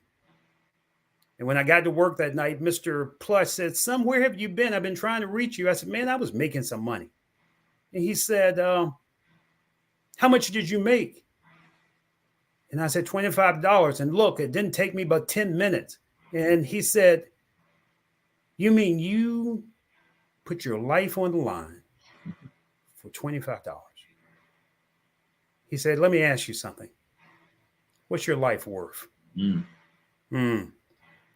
Let me tell you, Sam Plush was a guy that saw more in me than I saw in myself at that time, because he made me think in a new way. So here's the question I ask my clients, Grayson: what's your life worth? And now I'm not putting a monetary value. Now, you might came up with a monetary value, but here's the thing I tend to tell my clients: your life's priceless. You are priceless. And if you treat yourself priceless, then what would you take a priceless thing in your life to do? Sam Plush, I owe him my life. And I've had the pleasure, if you'd say the other mentor, Les Brown, I've had the pleasure to travel with Les for over 8 years. And Les will always say, "There's greatness in you." And I used to ask Les, "Why do you always say that?" And he says, "Wade, people are born great, but sometimes they can't see the greatness within themselves." Absolutely. Sometimes you've got to work to help people see that greatness. Absolutely. Greatness. See, we are born great, but what we do is not great. Like I said earlier, people suffer from blindness, and it's somebody like yours, myself, and you that we've got to work to help people, not only young people, but older people, see the greatness within them. Absolutely. You know, you mentioned Leslie Calvin Brown, and he and I have a great history as well. So it's amazing how the circles of people seem to connect in the same way. I think, again, like will always attract like. And when you're in that space, you actually gravitate towards folks that are going to enhance where you're going. And that's an important thing. Thank you for sharing that story, because I think it's relative to I think this new generation. We're talking about bridging this digital divide, and what you shared was the communication side of it. Someone who actually took the time to share something with you verbally and communicate it to you that's been lasting with you, and I'm sure it shaped who you are and how you exercise your gifting and giving back to people as well. So I appreciate that. If we're talking about leaders, most of the time, Wade, we end up talking about the successes. When people want to hear you, they want to hear how Wade Randolph came from the hood and did it. They want to hear the story of the overcomer, because that's motivational and inspirational to most people. But at the same time, there's a story within Wade Randolph's life that involves failure. It involves some setbacks. Sure. So when we look at those, what causes leaders to fail? Because it's going to happen to all of us in this process. But what causes leaders to fail? Shakespeare said, "To thyself be true." To thy own self be true. You've got to learn who you are. Who are you behind your words? Who are you that when it's all gone, that people will talk about you, that Grayson left me with this message. He shaped my life because he was in my presence. So look, let me pull back the curtain on me for a moment. Realistically, Grayson, I've been burned out to the clothes on my back. Only because I wasn't willing to grow. I wasn't willing. I was following the crowd instead of following my own true essence, my own true gifts. And realistically, I was burned out. I didn't have anything. And when you don't have anything, you have to take a real good look at yourself. So I want you to think for a moment and ask the one question. If you didn't have anything today, what would you be grateful for? Mm. How would your level of thinking, and how would you have to change your level of thinking to take you to another level? Who is it that you need to count in, and who is it that you need to count out that you're surrounding with? Mm-hmm. You see, Grayson, when I lost everything, I had to sit down and I had to decide this Wade Randolph is not making it in this world. So what do I need to become in order to bring me to another level? Mm-hmm. This voice that you hear, it came because I walked away from one essence of life and decided to embrace a new level of living for me. That hard head that I told you about, I decided that no, I can't live like this. You see, some people are going through pain because they haven't made a choice. And the greatest ability we have as humans is the ability to decide. Mm. I don't care what you're going through.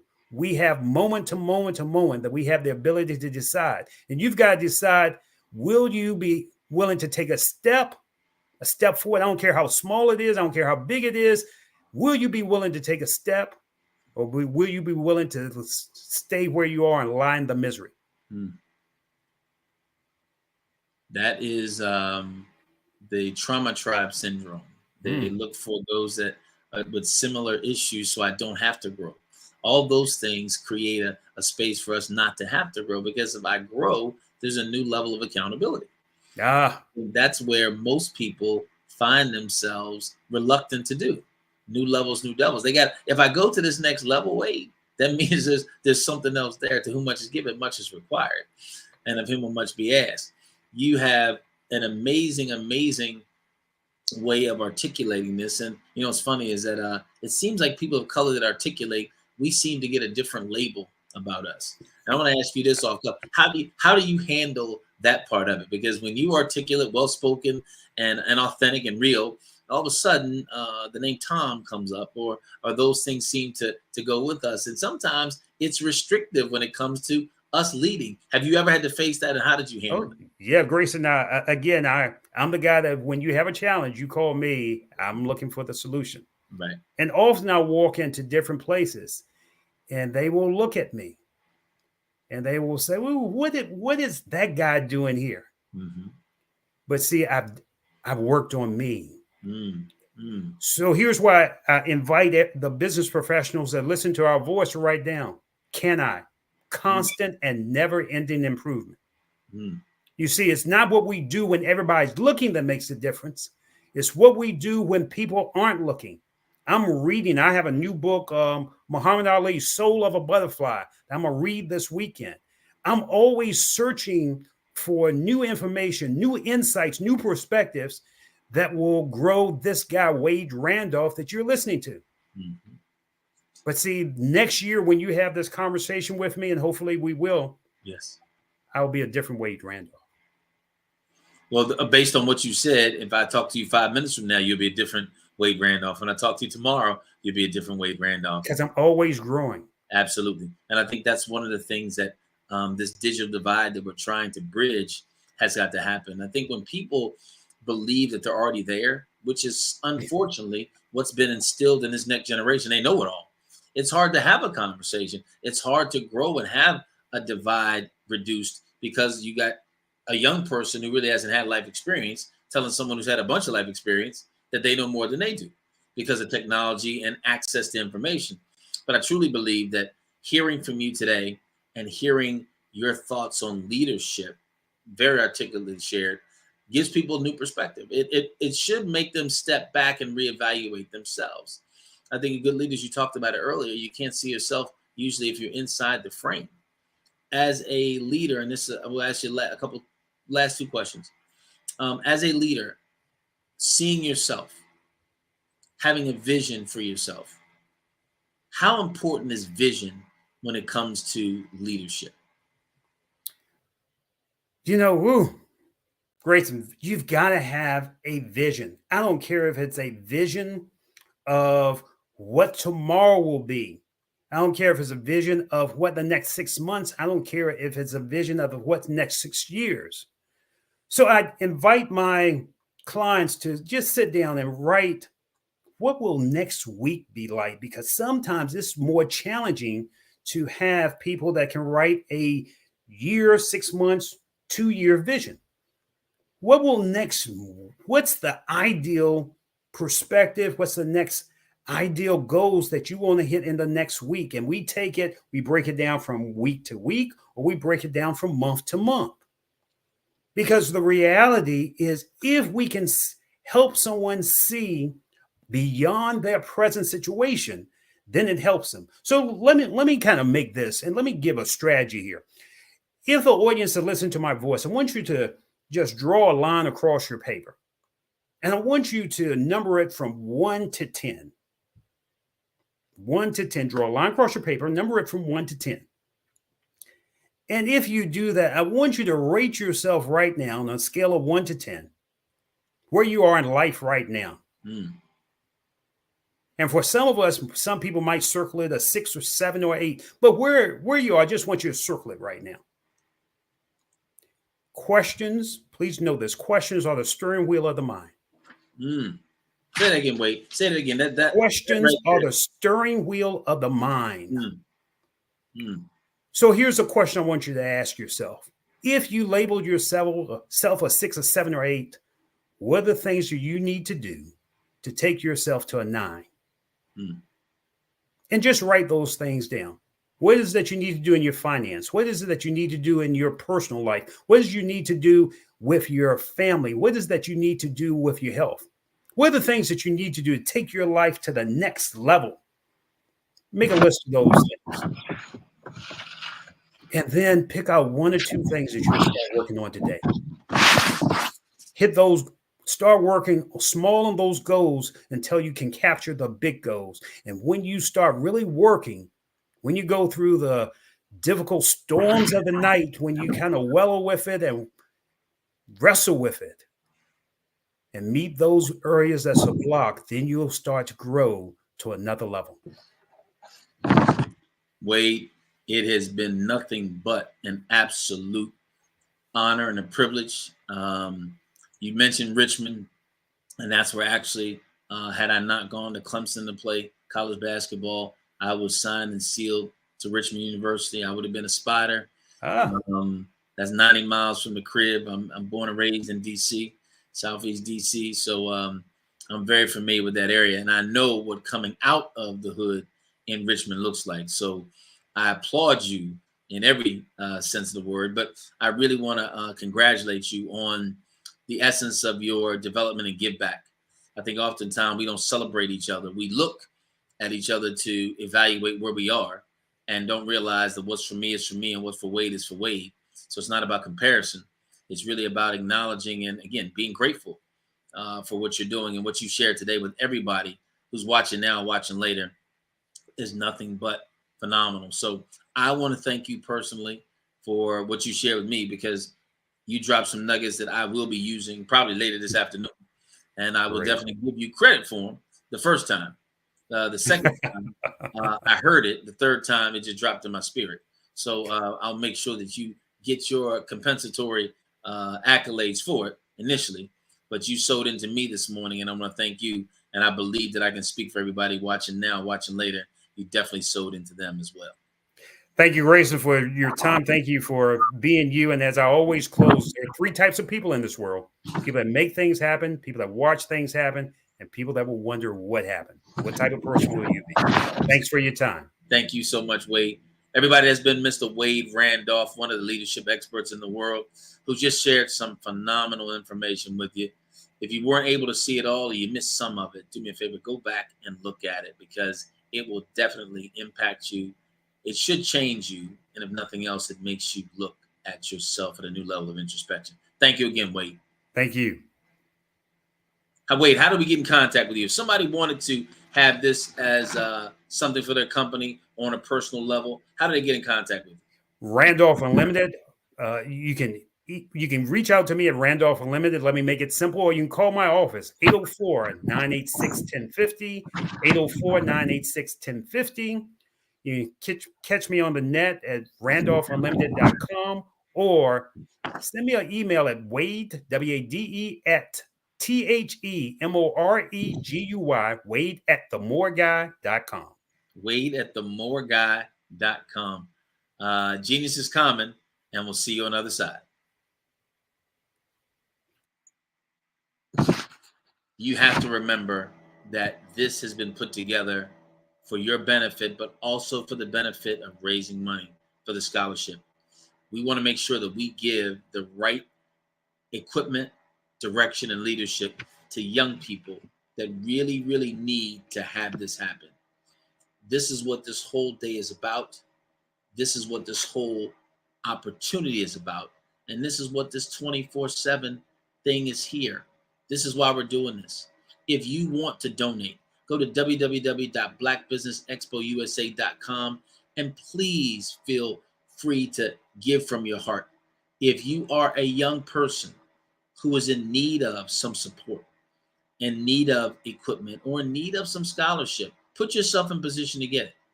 We just heard about acting and doing the things that you need to do. You can act right now. Go to Black Business Expo USA and put your name in. Black Business Expo USA.com and put yourself in position to do just that. This 24-hour offering for you that highlights Black businesses, entrepreneurs, and business owners cannot happen if we didn't have the amazing amount of sponsors that we have. By name, let me share them with you. NC100, Moody Capital Partners, Suede Soul, Lotus Ritchie Coaching and Training, Carolina, Virginia Minority Supplier Development Council, Step Management, Barbara H. Smith, LLC, Margie McLean Foundation, Incorporated, Genius is Common, Earth Essentials, Melanie Shami Global, Executive Women's Success Institute, The Quality Coaching Company, Superwoman Business Services, Creative Force Studios, Lee Entertainment, Artistic App Design, and Black Business Expo USA. Genius is Common. I'm Grayson Marshall. I'll see you on the other side.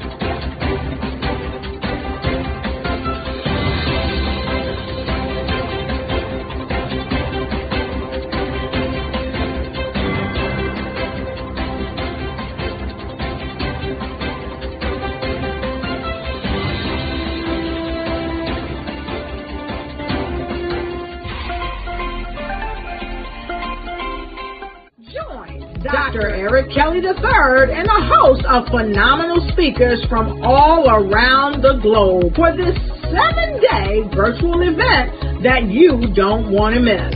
The mission of the Black Business Expo is to raise scholarship money from kids all the way from high school, all the way from college. The Black Business Olympics is one of the largest Black business showcases in the world. It is an opportunity for businesses and companies to showcase their businesses globally. We are going to be giving away laptops up to $5,000 away to students. Again, I'm Olivia Appleberry, the founder of 2 Cents Finance and one of the speakers for the expo. I am so excited to see you there. For more info, go to www.blackbusinessexpousa.com or call 919-308-9090 and hope to see you there. I am Black Business. From the moment I wake until the time I sleep. Yes, I am Black Business. I am Black Business. Tell me, are you Black Business? I am Black Business. Do you support Black businesses? Listen, I support Black business because I am Black Business. Black Business Expo one of the largest business showcases in the history of black business in the world. The world! Sign up today at www.blackbusinessexpousa.com or call 919-308-9090. I am Black Business. I am Black Business. From the moment I wake until the time I sleep, I am Black Business. I am Black Business. Are you Black Business? I am Black Business. Do you support Black businesses? I support Black business because I am Black business. Black Business Expo, one of the largest business showcases in the history of Black America in North Carolina. Join Dr. Eric Kelly III and a host of phenomenal speakers from all around the globe for this 7-day virtual event that you don't want to miss. The mission of the Black Business Expo is to raise scholarship money from kids all the way from high school all the way from college. The Black Business Olympics is one of the largest black business showcases in the world. It is an opportunity for businesses and companies to showcase their businesses globally. We are going to be giving away laptops up to $5,000 away to students. Again, I'm Olivia Appleberry, the founder of 2 Cents Finance and one of the speakers for the expo. I am so excited to see you there. For more info, go to www.blackbusinessexpousa.com or call 919-308-9090 and hope to see you there.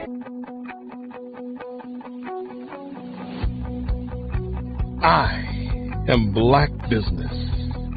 From the moment I wake until the time I sleep. Yes, I am Black Business. I am Black Business. Tell me, are you Black Business? I am Black Business. Do you support Black businesses? Listen, I support Black business because I am Black Business. Black Business Expo, one of the largest business showcases in the history of black business in the world.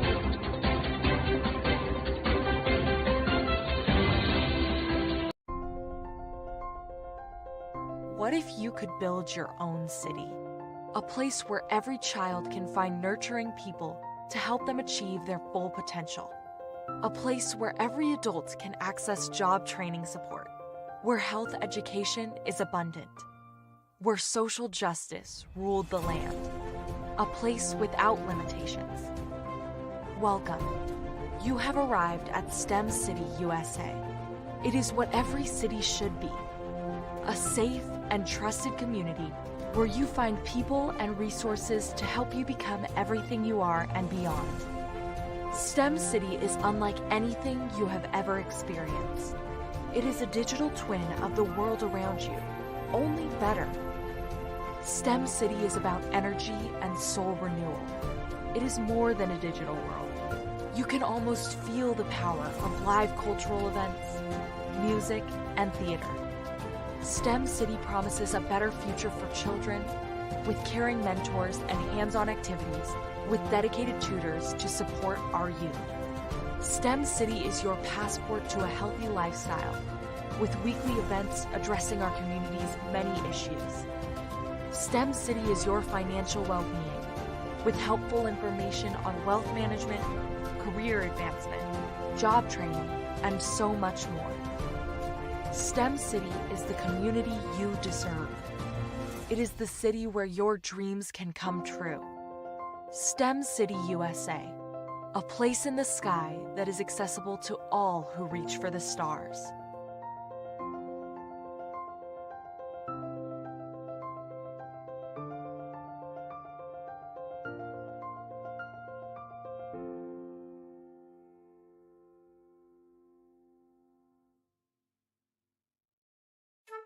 This is Dr. Arnold T. Petsworth. He's the owner of Petsworth Vet World. Business was steady, but then an influx of new four-legged friends changed everything. Dr. Petsworth welcomed these new patients. The only problem, more appointments, meant he needed more space. That's when Dr. Petsworth turned to his American Express business card, which offers flexible spending limits that adapt with his business. He used his card to furnish a new exam room, and everyone was happy. Built for Dr. Petsworth's business, built for your business, Amex Business.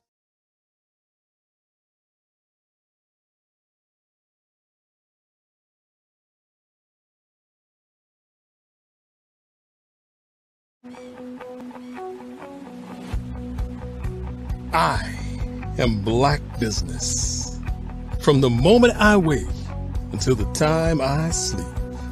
Yes, I am Black Business. I am Black Business. Tell me, are you Black Business? I am Black Business. Do you support Black businesses? Listen, I support Black business because I am Black Business. Black Business Expo, one of the largest business showcases in the history of Black business in the world. The world. Sign up today at www.blackbusinessexpousa.com or call 919-308-9090. I am Black Business.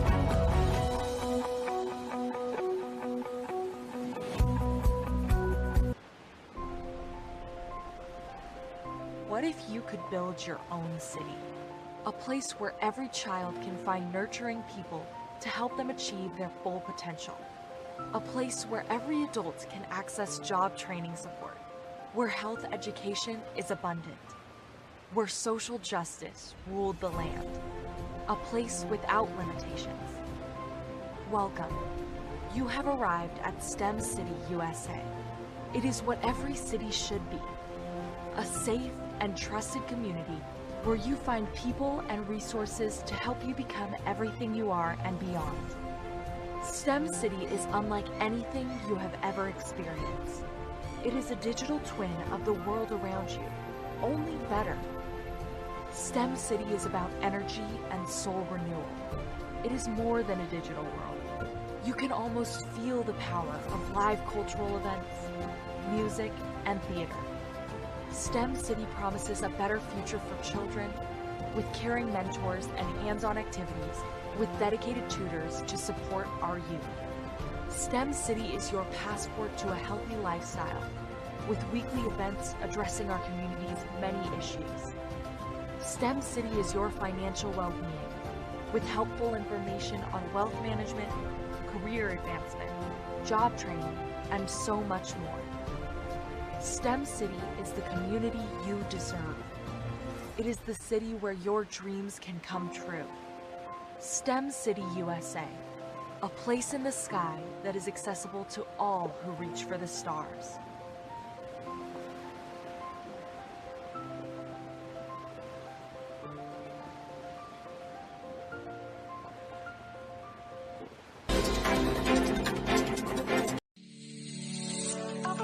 Did you know that our black dollar only lasts for 6 hours in our community? Yet other communities, their dollars last for 19 to 30 days. The Black Wall Street Nation. Black Wall Street Nation. Yes, that's why we created the Black Wall Street Nation. Black Wall Street Nation is a centralized directory available to all black businesses across the world. It was created for businesses like you, the ones that want to start and the ones who have a dream that have already started, such as businesses like Drop in a Bucket Productions, Valito Foods, Sugar Tea Branding Firm, All the Dazzle, Bun Cakeaholic, Miss Riot, and you. We'll have marketing, seminars, and some funding coming soon just for you. So, we want you to come and join us. www.blackwallstreetnation.com. See you there.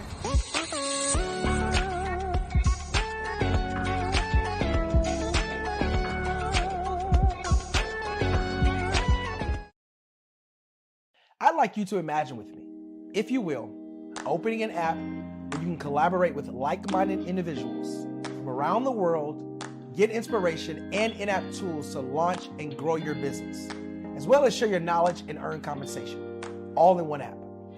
Well, the name of that app is Truso, short for Truly Social. Hi, I'm Matthew Newman, the founder and CEO of Truso.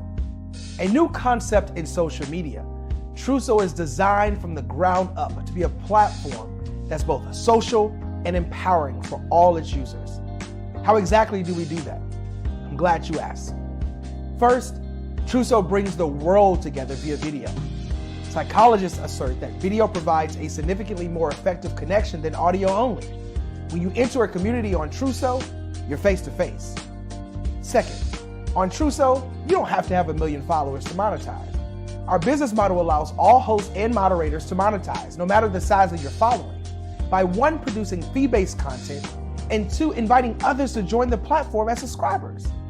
Even more, Truso has an in-app resource library with over 100 free resources, forms, and documents to help you build your brand and grow your business. Third, Truso is inclusive. The deaf and hard of hearing communities make up 360 million people worldwide. Unlike audio-only apps, Truso embraces this community, providing a networking platform that allows them to participate via video and closed captioning. We even have a deaf and hard of hearing foundation in the works as well. Fourth, Truso is both social and safe. We refer to Truso as a virtual extension of the beauty shop, barbershop, and brainchild of the community. A place where there's laughter, along with wisdom, growth-oriented conversation, and genuine connections in a safe.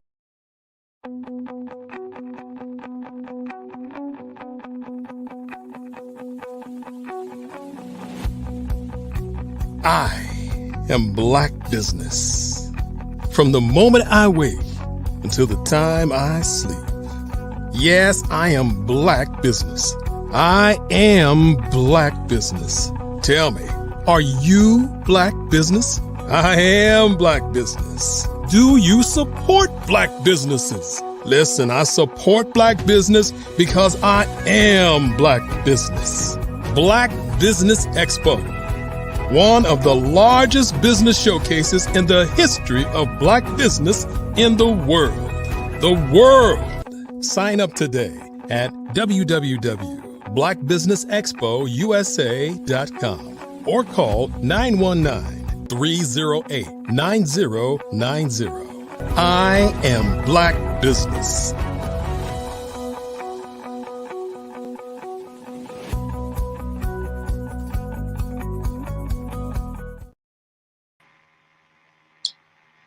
Good morning. This is Grayson Marshall Jr., the real GM, and we are back with the Black Business Expo.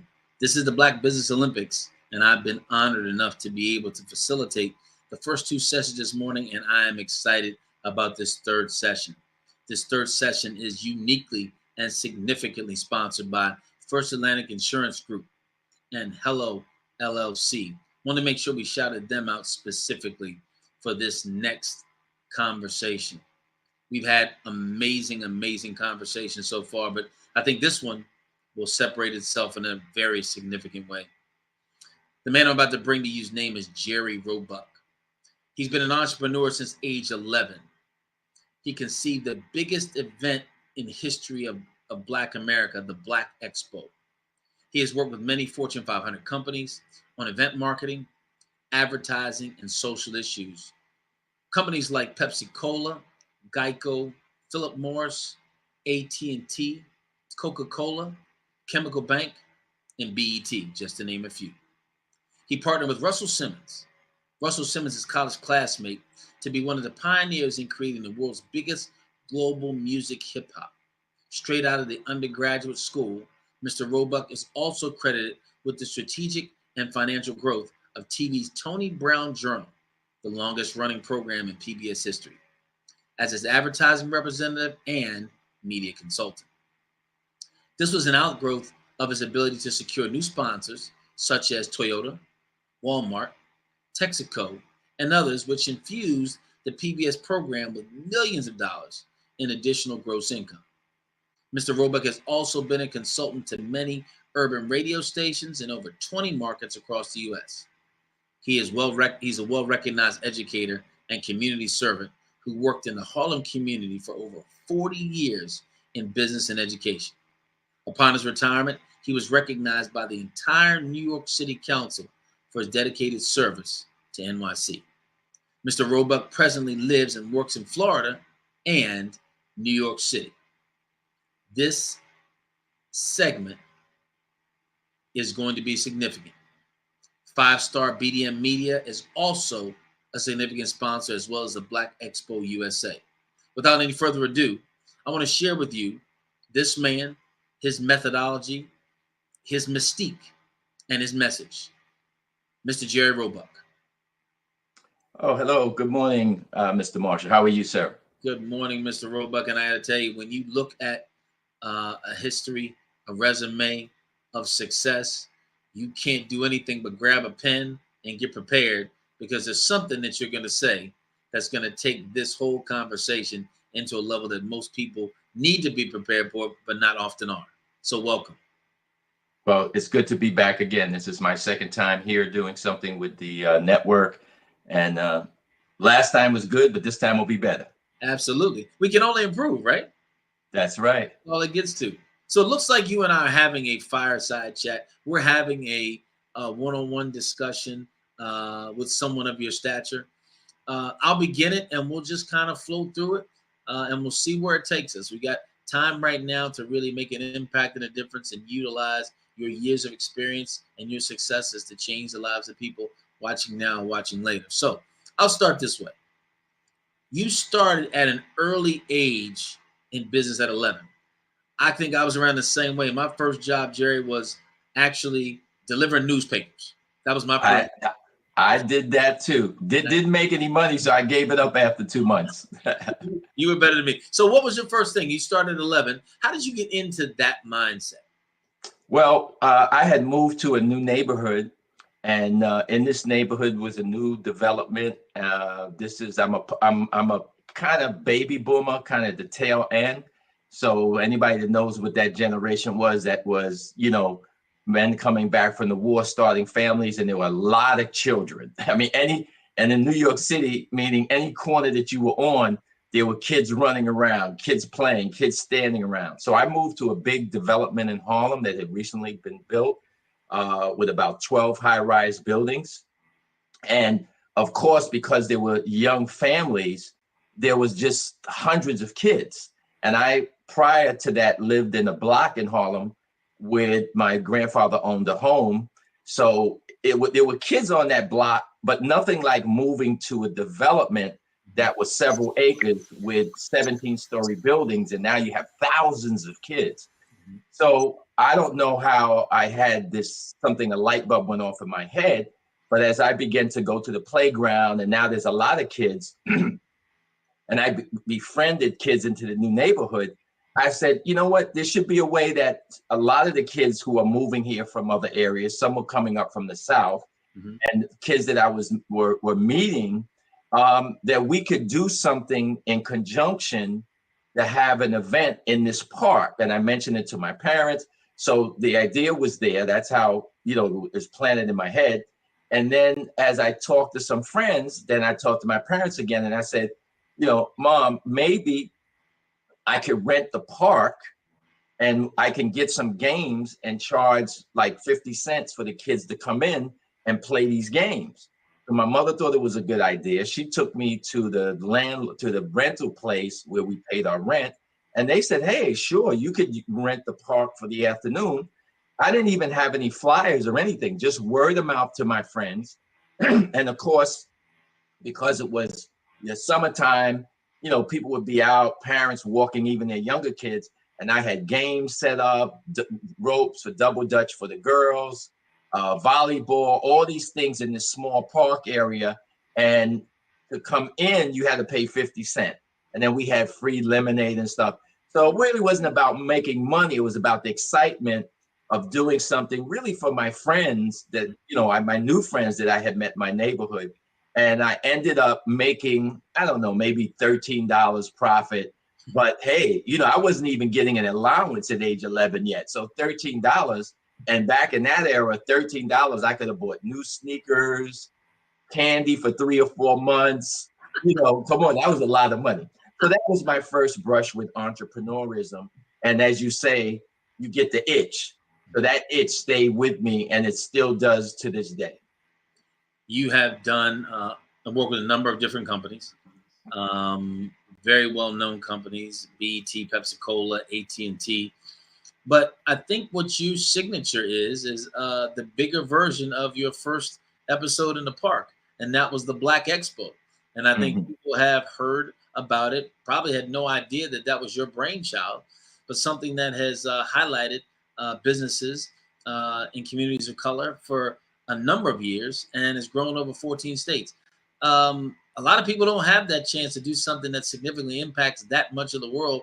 Talk to us about what that was like, the initiation of it, the execution of it. It had to be a way to collaborate, connect, and to really put people in right positions. How did you pull that off? Sure. So let me just do a little prequel. I had several entrepreneurial endeavors after I did that event, but that was as a young person. Gotcha. Then in high school, I got involved in promotions and parties, which led to other things in entertainment. We can circle back to that later. But after I did a number of things in the entertainment industry, and one thing about me, maybe it's because I'm from Harlem, maybe because I'm a conscious person, I always tried to do business with other Black people, a Black printer, Black graphic artist who I still use to this day, 40 some years later. I always did business, actually went out of my way. Back in the day, you had to get the yellow pages and call people or word of mouth to find, is it a Black owned business? Right. And so that stuck with me. Now, once I got started a family and I kind of exited the entertainment business for a number of reasons, wasn't making the money that I wanted to make. I had lost a lot of money as well in the concert business. I was also in the artist management business. I still had all of my contacts that I did business with back from being a party promoter, a club promoter, involved with rap music when it first started.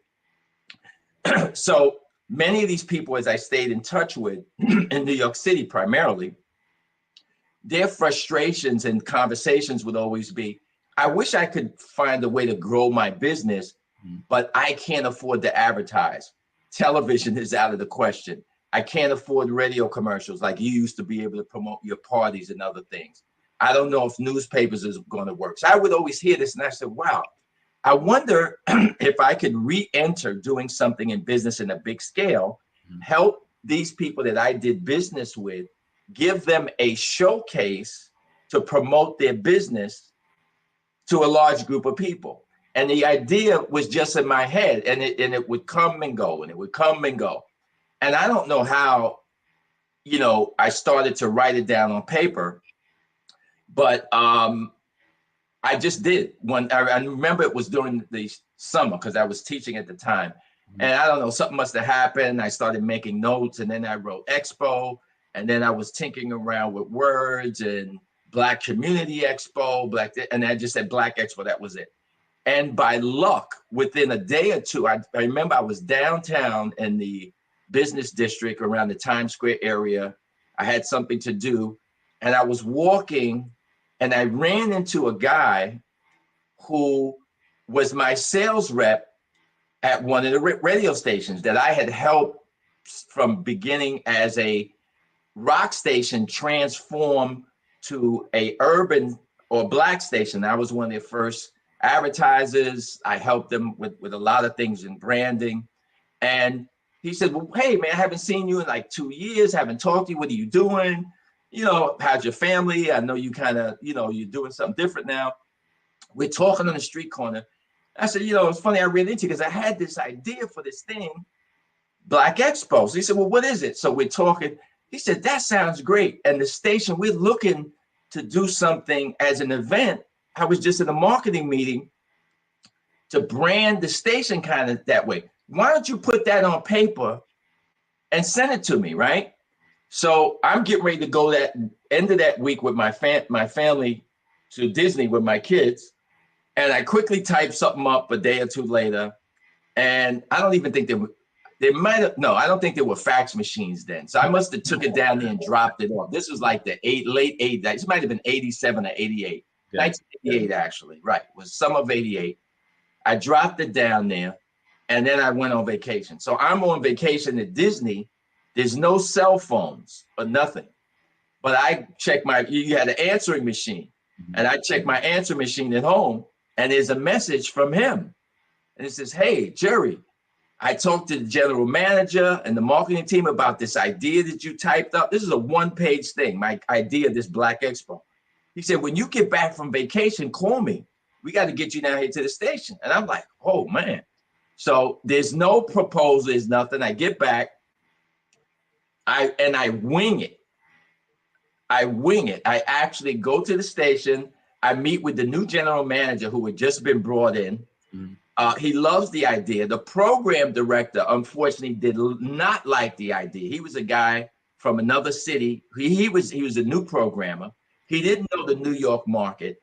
And unfortunately, in the meeting, he starts telling the general manager, the general sales manager who's responsible for revenue for the station, the sales guy who I knew, why it won't work. So this takes me aback. But because of my sales experience and being good on my feet, I let him do his diatribe. And then I just lit into him with why it would work. And I started off by diminishing him and saying, you're not from New York. You just came to this market. You don't know the market. So you're looking at the market as a radio guy and you're an outsider. You don't know New York City. You know radio, but you don't know the people in the city yet. So let me tell you why this will work. And then just off the cuff, I hadn't written this down. I just started telling him why I thought it would work. And when he went to rebut what I said, the general manager looked at him and said, Tony, I like what Jerry just said, and we're going to do this, and you're going to help make it happen. And that was the beginning. So the moral of a little story there is, no matter what you want to do, you may be in a room and there could be 5 people. Maybe one of them doesn't think your idea or your business plan or whatever it is good, but you have to be ready and prepared to fight for what you believe in. Absolutely. To sell what you're doing. So that was the emphasis. And then it was a lot of work in putting it together because this is just a concept in my head. I was doing it off the cuff and it just happened. One day I was at an event, I ran into Dick Gregory and I said, hey, I'm doing this event that I'm doing. I thought, and I had never met Dick Gregory, right? Black Expo. And he was talking about something and he said, here's my number, call me. Called him at home that weekend. He helped give me some ideas. You should do this because I'm calling him to speak at the event, which he's agreed to do. So he gives me some ideas. Then, I talked to somebody else. Oh, I'm doing this. Oh, that's a great idea. Earl Gray's from Black Enterprise, so it would just, people,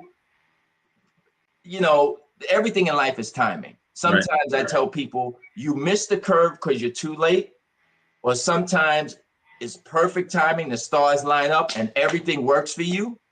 And sometimes you're too early, like happened in my career with rap music, because I was too early.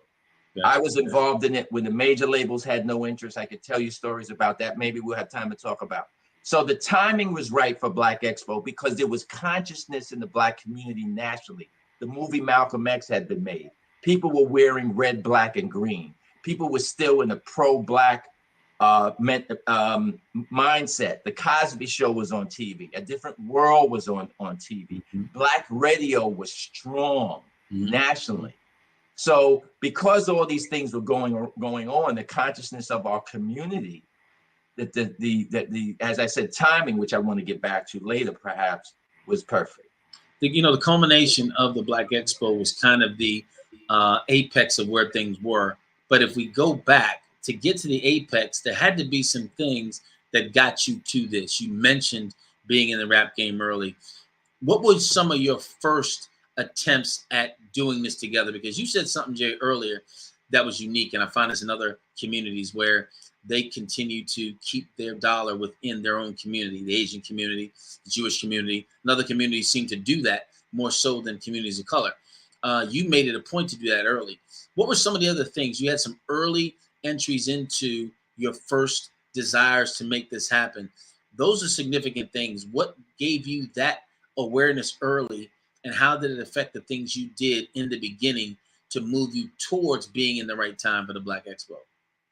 Well, some of it was confidence, and that confidence came out of a number of things. So, having my father in my household, who was, a hard worker. He worked 2 jobs, got up in the morning, like at 5:30, and then get home to 11, having a brother that was a Marine and then a police officer, having positive Black men as role models in my life. I was in the Boy Scouts. My troop leader was a member of the Tuskegee Airmen. In my community, as I mentioned, in Harlem, that baby boomer generation, I was around a lot of Black men, even in my building when I moved to my community, not being in a house with just my grandfather, my older brother, and my father. Now I'm in this large apartment building in this big complex as well, with a lot of men that were World War II vets, and they helped the young kids with sports teams. So we had coaches and guys who, if they saw you doing something wrong, they would say, "What apartment do you live in? I'm gonna go tell your mother." Or they would grab you and take you upstairs to your house and ring the doorbell. "Oh, Mrs. So-and-so, I just want you to know your son was throwing rocks at the maintenance man."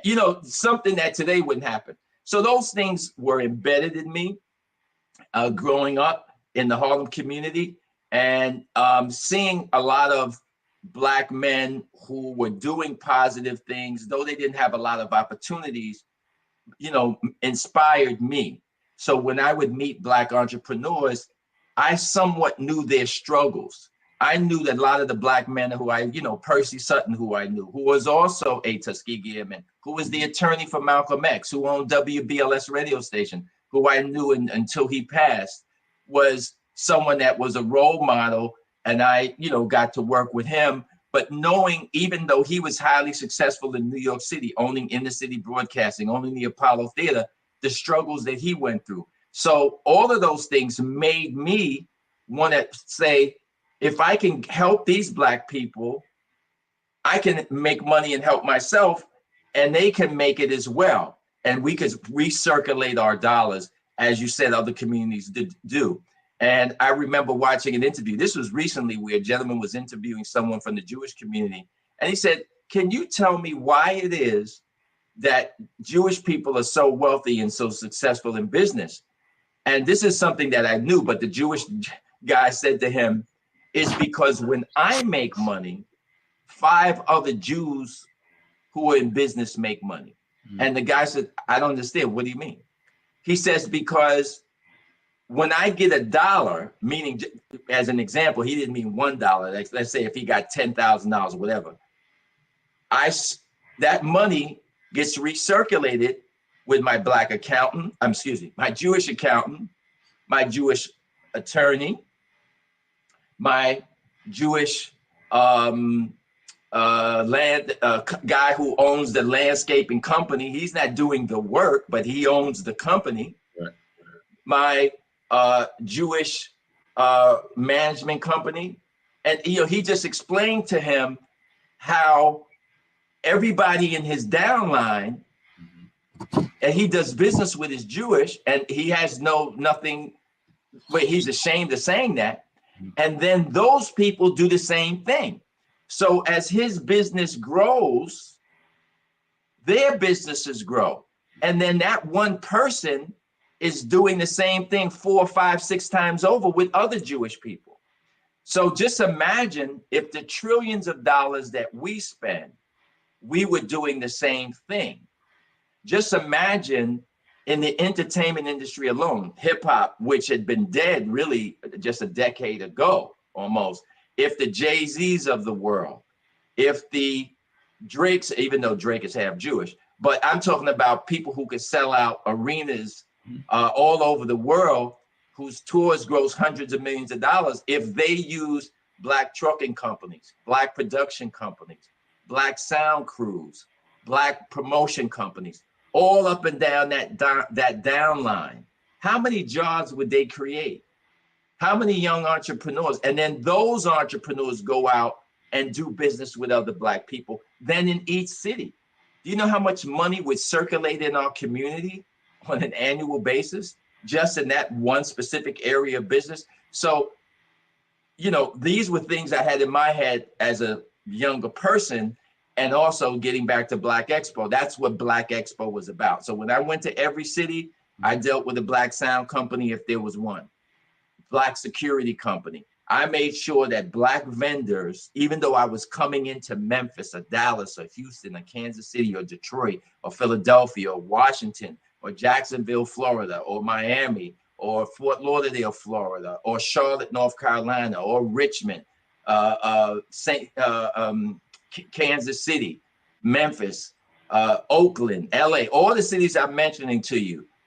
I remember, because I'm remembering all these people. Even when I was in LA, it was, believe it or not, kind of hard to find a particular Black security company that I wanted. So I found two LAPD officers who had just started a security company. Because, you know, in California, LA, you have gangs. So I had concerns about not just having more cops at the expo. So, you know, I would go out of my way, though I'm halfway across the country, to make sure that I was getting in my downline of spending my money, Black vendors in the local market to help me facilitate executing Black Expo. You know, Jerry, let's talk about that for a second. Why do you think that it is a unfortunate situation that communities of color and Black companies don't use vendors that way? Why do you think that is? Because we heard about the $1.6 trillion that we actually have access to that we don't mind spending in other places. So is it the fact that maybe we don't venture into those businesses and we're not there in position for them? Or is it the level of expertise or level of excellence that we operate with? What do you think it is? Because someone who's been around where you've been and dealt with the corporation that you dealt with, made the significant impact that you've done, the collaborations with the Russell Simmonses and those of the world, why do you think that's the case? Why do you think that a Jay-Z doesn't go on the road and make that a priority? I wish I had an answer. There's not, let's say, I'll use the term silver bullet to even solve this problem. Gotcha. And there's a whole host, I personally believe, of reasons for it. And I could base it on decades of experience in dealing with thousands of entrepreneurs and hundreds of thousands of Black consumers. So one of which hasn't went away, and I don't know if it ever will go away. Unfortunately, it's historical. And you're familiar with the saying, someone else's or the white man's ice is colder. Ice is ice. But that historical narrative is, if an ice truck comes down the block and there's a white man selling it, and another ice truck is coming down the block and there's a Black man selling ice, as a community or as the Black people in the block, more of them will go towards the buy ice from the white man. And this is a saying, as you know, that's been in our community forever.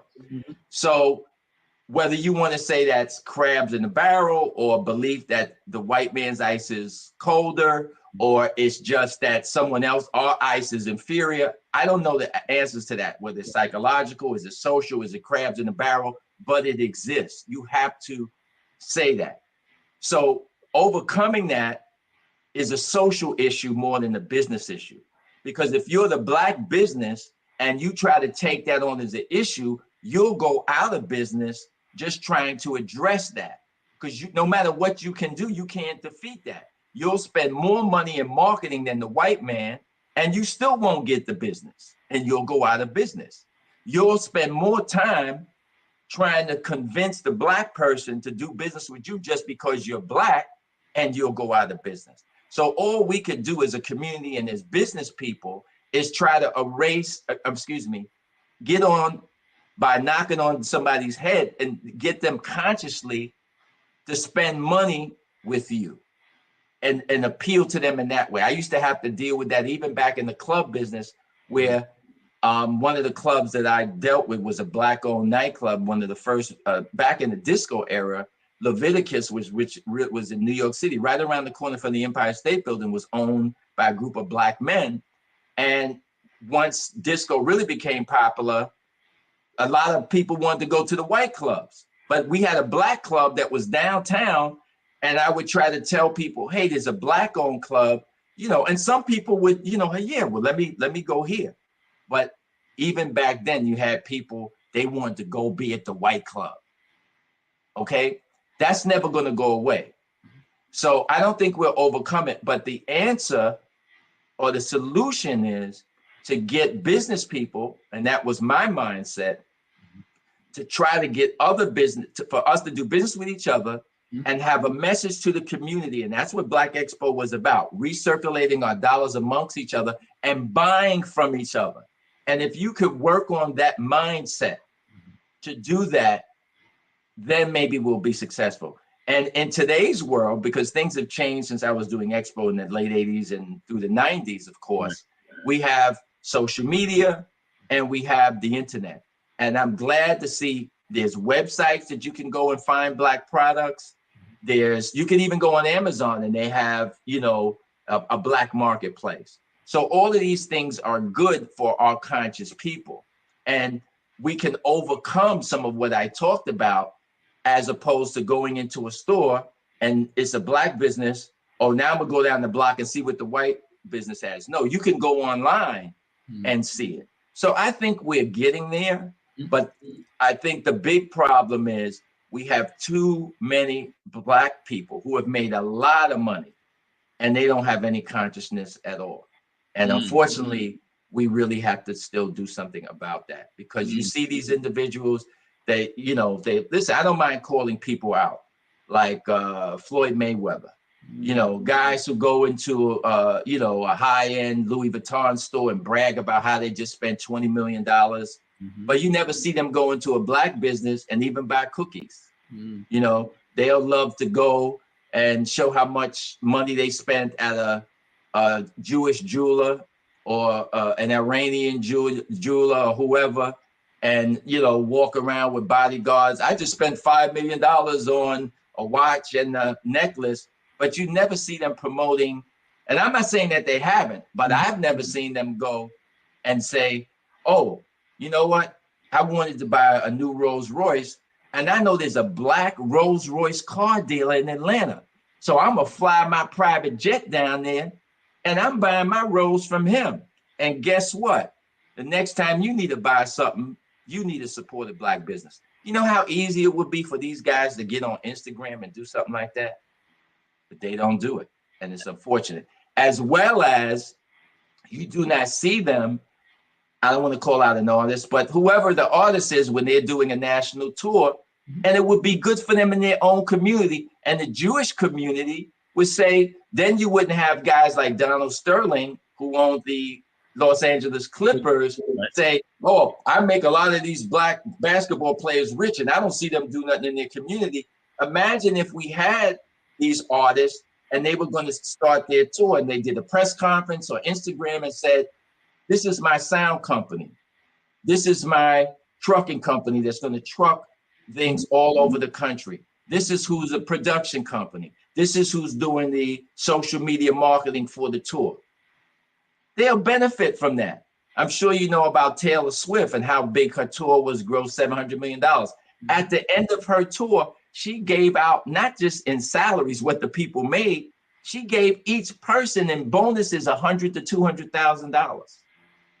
I don't want to call out any Black entertainers, but some of them are grossing just as much, and you don't hear about them doing nothing in our community, and it's unfortunate. And I think that, Jerry, I'm glad that you actually spoke to and articulated some of those things, because I think one of the things that isn't said enough is that, when it comes down to it, you could have a significant impact there, but you don't. And I think it has everything to do with, no matter how much money you make, there's still a sense of insecurity with all of those folks. And they're still trying to fit into a narrative to be accepted.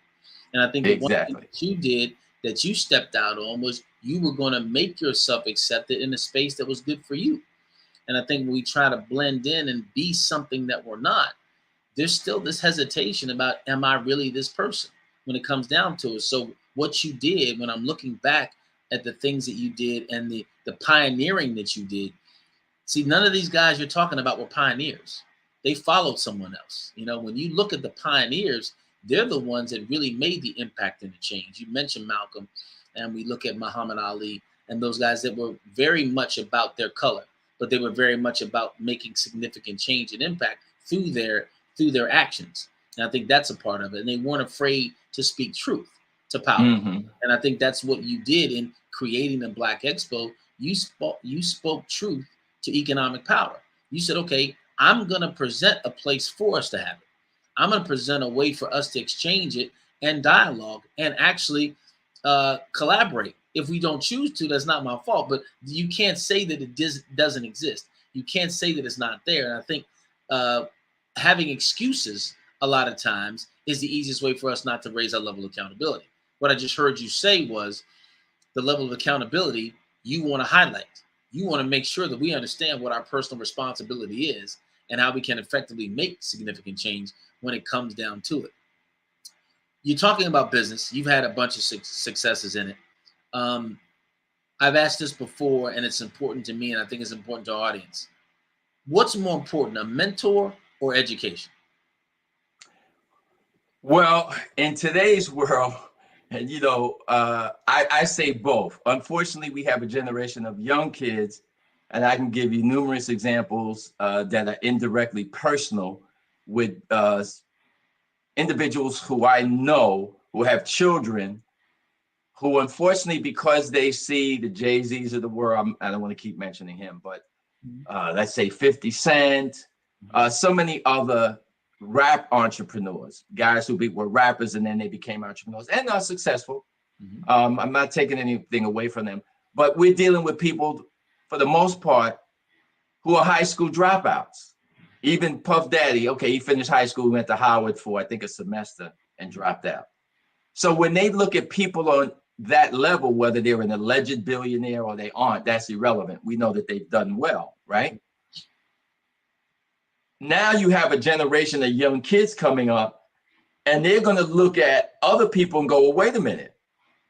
What do I got to go to college for? Look at Jay-Z. Look at Puff Daddy. Look at 50 Cent. Look at this one. You're not even a multi-millionaire. These guys are worth big. Why would I listen to you? I'm going down this path. What do I need to go to college for? I can make beats. And then I'm going to do this. And they have all the, and it's not a business plan. It's just they're looking at another guy who is one out of a million that made it. Because yes, this person is a successful rapper, or he was whatever he was doing first, a producer. But do you know in the dustbin of history how many thousands of other guys there were trying to do the same thing that he was doing, but something just happened, things were lined up, and he made it.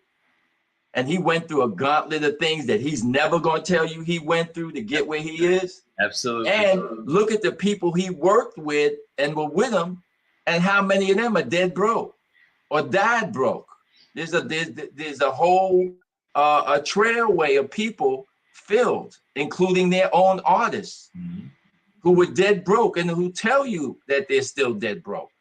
But unfortunately, people look at the shining object, and we, a lot of young people are not valuing education in terms of what it may take to be successful in business. That's not all, but some. That being said, mentoring is important. And I grew up in a generation, as I said, we had those mentors that we looked at. My mentor was John Johnson, who owned Ebony Jet magazine. And though I never got to work with him, I did speak with him on the phone several times. I did try to work with him. That's a whole nother story. He was a very difficult, arrogant, old man at that point. And he wasn't the type to really help people. He was the opposite of a Percy Sutton or Earl Graves. So, but the Earl Graves, the Percy Sutton, great people. Mentors are important. Even doing business with a company, someone can mentor you and you're doing business with that company. And there were people who were executives at Coca-Cola and Philip Morris, who were great helps to me inside of the company, that told me about how to deal with corporations, because their company had relationships with McDonald's or this company.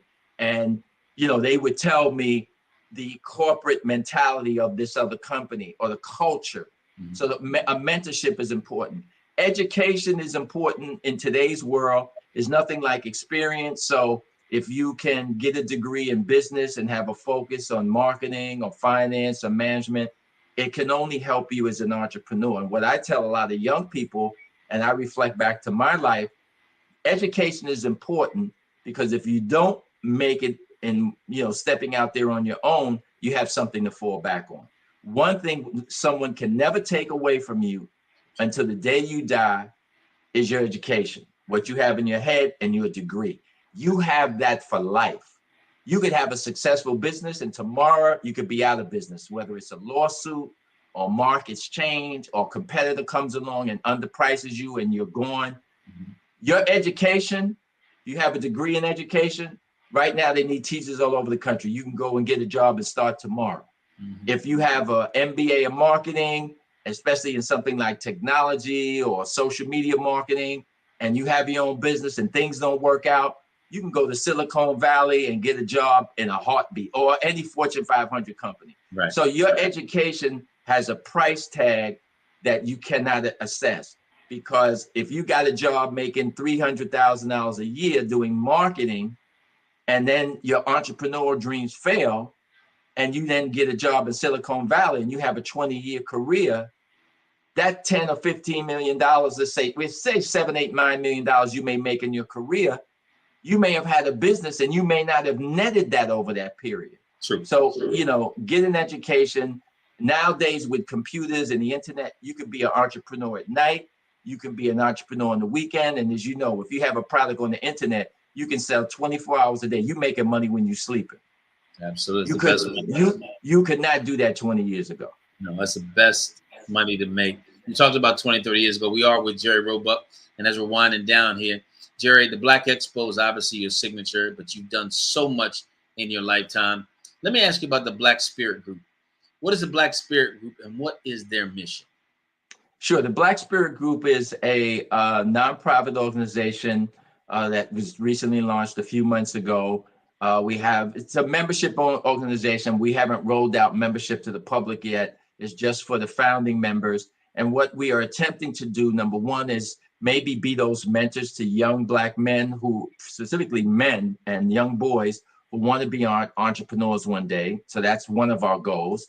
The other is to try to work with corporations in a way so that we are doing some of what a Jesse Jackson was doing decades ago, which is now, as you know, unfortunately, Jesse is not in the best of health, and his organization is, you know, they're still around, but they're not really active. But what we hope to fill a void in is holding corporations accountable, especially in this particular political and business climate, to still support our community. Because if you are aware of what a gentleman named Edward Bloom is doing, who just ended affirmative action and who I predicted 6, 7, 8 months ago in a podcast that I did, that affirmative action would end in the next meeting of the Supreme Court, as it did with the case that he brought, and that unfortunately he would then go after other things, as he now is, which is targeting corporations, not just educational institutions, because that's over, but targeting corporations in terms of doing business with having Black set-aside programs, Black internships, anything having to do with helping us, people of color, or Black people. I'm just going to say Black people, okay? In addition to that, now, though the Supreme Court decision said, with the exception of affirmative action for the military academies, because we need Black officers in the U.S. military, the Supreme Court said that could stand. However, he is now suing, just 2 weeks ago in New York State Court, the U.S. Naval Academy, because they have a program to help get African Americans into the U.S. Naval Academy. But the sad part of this is that there's a concerted effort to keep corporations from having any programs to help us as Black business people, or even as an example of Kellogg's, which had a program to try to get Black chefs into their company to create dishes of future products, and they're being sued. So the danger is that a company that wants to say, we're going to set aside 15% of our contracts to do business with Black people, or we're going to even do outreach to try to do business with the Black community, they're going to be threatened with lawsuits. So somebody has got to stand guard and say to these companies, wait a minute, just because somebody is mouthing off or threatening you with a lawsuit, you can't abandon us, the Black community, because in many cases, without us, you're not in business because we're your profit margin. And as I said, Jesse can't do this anymore. Somebody's got to step up and address this issue, we feel, which is very important, to tell these corporations, you can't back down from supporting our community, because if not, our historically Black colleges are going to suffer, because they're going to say, oh, you're specifically giving money to a Black college and you're discriminating, because this is money that could be going, not let's say to a white college, but just to a college period. And that's racial discrimination. You Corporation X is discriminating. And they'll put this out there, and then the white community is going to go just like with Budweiser, with the Bud Light, with the trans. Oh, but so-and-so is discriminating. They're giving money to a Black college. Now you might say, as a Black person, oh, that can't happen. How could that? But this is the road that these people are going down. And if we as a community don't stand up and talk to these corporations and saying, hey, wait a minute, don't do this. Plus, on top of this, after George Floyd, you guys made all these promises over the next 10 years, what you're going to do in our community. Now you're going to pull back. And that's everyone from the NBA that on their website has I think it's a $50 million commitment to work with Black youth throughout this country and all types of programs. Are they going to pull back because they're going to get sued by Edward Bloom because the NBA is doing something and, oh, it's only helping Black people? Well, if it wasn't for Black men, there'd be no NBA. You know what I'm saying? So if we were really about business, as the Jewish community is today, when you see what's going on in Israel and in Gaza, and the way the Jewish community is reacting, you know, telling colleges, if your students have a rally or say that the Palestinian people have rights, we're not going to donate money. Oh, if unless all you Black entertainers sign a letter supporting Israel, oh, guess what? You may not be in any more movies. You may lose your record deal. They're flexing their muscle. So we need to flex our muscle and communicate with these corporations. Just because someone is threatening you, don't abandon us, because remember who we are as consumers. Because whether it's Hennessy or the Cadillac car or Procter & Gamble food products or destination vacations, you know, if we, I'll use the word boycott. If we boycotted the brand, I don't care whether it's McDonald's or whoever. If we stop going to McDonald's, McDonald's would go from being a profitable business to a break-even business. You know, Jerry, you shared some insight. You shared some strategic intellect. I hope that what you shared resonates and sits in the hearts of people to at least wake up and look. Whether they act immediately or not, that's totally up to their own conscious level and where they want to be. But the fact that there are people that are expressing the need to have some significant changes in the marketplace economically, and understand that your buying power does have influence over the current economic system, whether you want to believe it or not, then you can actually begin to the inception of making some change. So I want to thank you for spending an hour with us today. We went a little bit over, but I think it was well worth it, because what you shared is from the heart, it's from the experience, and it's from realness. And I think people need to hear more of that. So with that being said, I just enjoyed your time today. I enjoyed everything that you shared. I enjoyed walking down memory lane with you, from the New York parks to the Black Expo. and everything in between. So thank you, my friend, for your wealth of knowledge and your commitment and time today. Well, thank you, Mr. Marshall. It's been a real pleasure. And to the audience, I hope you enjoyed my comments, and best of luck with your entrepreneurial efforts, whatever they are. And Jerry, now how can they get in touch with you? Everybody out here may want to pull on your ear, and I know that your time is valuable and you don't have much, but is there a way that they can reach out to you to contact you if they wanted to collaborate, partner, share, or get some information? Sure. The organization that you mentioned, and I just got finished telling you something about, is a good way to reach out to me. Okay. It's Black Spirit Group. So you could go to blackspiritgroup.com, blackspiritgroup.com. And on the website, you can send an email. There's also a number that you can contact me there. And if you wanted to send an email, you can send it to blackspiritgroup@gmail.com, blackspiritgroup@gmail.com. Thank you so much, guys. I hope that you wrote that down. I hope that you are ready to reach out to him. Last words in parting, Jerry. What do you think the future holds for us as it relates to business, economy, strategy, positioning, and moving forward?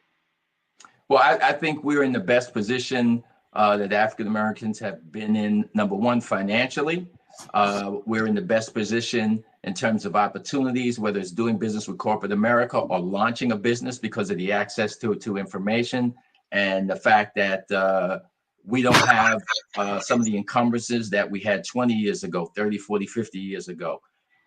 So I only see upsides. The only downside that I see is what I mentioned, is that unfortunately racism will rear its ugly head, and it will always target us here in this country.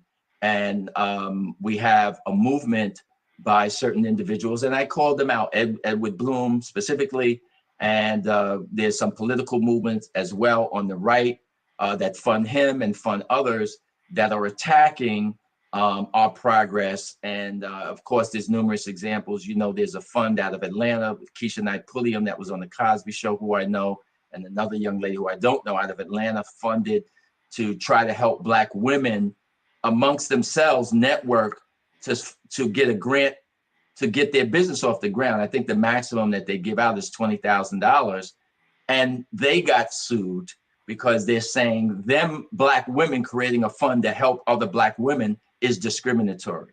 Unbelievable. So these are the things that I think we have to be concerned about. But we've been in this country over 400 years. We've survived, we've thrived, we've overcome great adversity, and that ain't gonna stop us. So we're gonna keep on pushing. And we continue to do so. Jerry, thank you so much.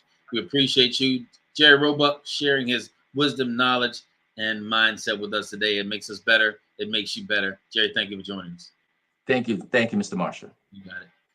I hope that you got something from that last dissertation and that exchange. A lot of information there, a lot of room for you to grow, and a lot of stuff for you to contemplate. So I want to thank again Jerry for doing that. And want to remind you that this whole day on this Black Business Olympics, the Black Business Expo, is about donations, raising money to make the same impact that Jerry was just talking about. So if you want to be a part of that and you want to submit your dollars into that whole mindset that Jerry talked about, go to blackbusinessexpousa.com, blackbusinessexpousa.com, and share your resources financially to move this initiative forward. If you are a young person who's in need of support, equipment, or actually funds to move forward in Plan B or Plan A, then you can go to blackbusinessexpousa.com and register yourself. This whole scholarship is just about doing that, providing the platform to present change. None of this could be done, and every dollar here goes to the scholarship fund.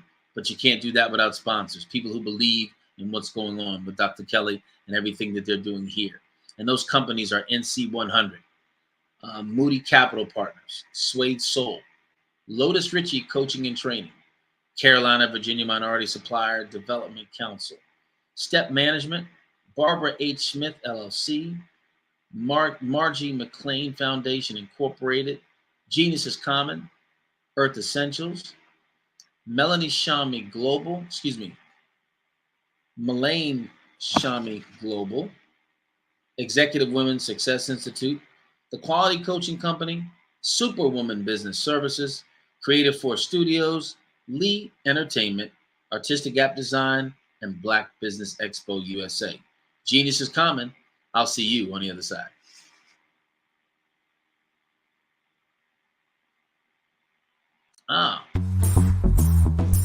Attention all entrepreneurs and companies. Are you looking for reliable and efficient virtual assistants and back office support to help you manage your business tasks? Look no further than Superwoman Business Services.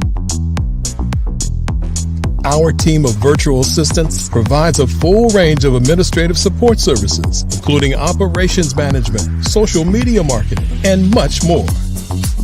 We also offer website design services to help you create a professional online presence that reflects your unique brand. In addition to administrative support and website design, we offer business development and structuring services to help you grow your business and achieve your goals.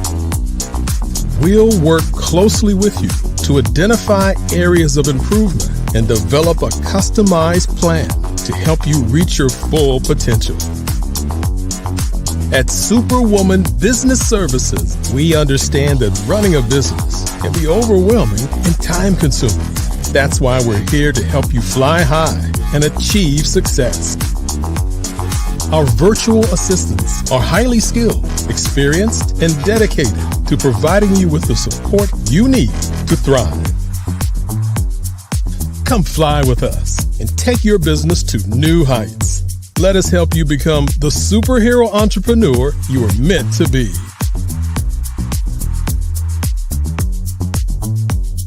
Contact Superwoman Business Services today to learn more about our back office support services.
Dr. Eric Kelly III and a host of phenomenal speakers from all around the globe for this 7-day virtual event that you don't want to miss. The mission of the Black Business Expo is to raise scholarship money from kids all the way from high school, all the way from college. The Black Business Olympics is one of the largest Black business showcases in the world. It is an opportunity for businesses and companies to showcase their businesses globally. We are going to be giving away laptops up to $5,000 away to students. Again, I'm Olivia Appleberry, the founder of 2 Cents Finance and one of the speakers for the expo. I am so excited to see you there. For more info, go to www.blackbusinessexpousa.com or call 919-308-9090 and hope to see you there. I am Black Business. From the moment I wake until the time I sleep. Yes, I am Black Business. I am Black Business. Tell me, are you Black Business? I am Black Business. Do you support Black businesses? Listen, I support Black business because I am Black Business. Black Business Expo, one of the largest business showcases in the history of Black business in the world. The world! Sign up today at www.blackbusinessexpousa.com or call 919 308-9090. I am Black Business. I am Black Business. From the moment I wake until the time I sleep, I am Black Business. I am Black Business. Are you Black Business? I am Black Business. Do you support Black businesses? I support Black business because I am Black Business. Black Business Expo, one of the largest business showcases in the history of Black America in North Carolina. Sign up today at www.blackbusinessexpousa.com or call 919-380-9090. I am Black Business. I am Black Business. From the moment I wake until the time I sleep, I am Black Business. I am Black Business. Are you Black Business? I am Black Business. Do you support Black businesses? I support Black business because I am Black Business. Black Business Expo, one of the largest business showcases in the history of Black America in North Carolina. Sign up today at www.blackbusinessexpousa.com or call 919-380-9090. I am Black Business. I am Black Business. From the moment I wake until the time I sleep, I am Black Business. I am Black Business. Are you Black Business? I am Black Business. Do you support Black businesses? I support Black business because I am Black Business. Black Business Expo, one of the largest business showcases in the history of Black America in North Carolina. Sign up today. How many times have you been asked to help someone you didn't even know, a student, a business entrepreneur, or did you ever even ask, where did they end up? That business, that friend, that entrepreneur. Well, just maybe they ended up in a gang, bankrupt, homeless, or worse, dead. Maybe they turned to crime, drugs, and alcohol. Did you ever wonder? Did you destroy their dream, or was your life always so easy? At the Black Business Olympics, we started a movement to help students complete. Give them hope and foster success. Help them to leave their dreams of providing laptops, computers, and up to $5,000 in scholarship funds. Today, we ask you to help a student, a business owner, or an entrepreneur to realize their dreams by sponsoring them, supporting them, and buying from them. Consider this. With $1.6 trillion in our Black community, we only ask for a small donation for our students, our businesses, and our entrepreneurs. And you can change a life today. So I ask you, what are you going to do? Sit on the sideline and watch our students in high school be leaders, miss out on their dreams from lack of resources? Or are you going to donate to the movement and change their future and yours as well? Give us a call today at 919-308-9090. Change their life by investing with action to the Black Business Olympic Fund. The Black Business Olympics, one of the largest business showcases of Black business in the history of the world.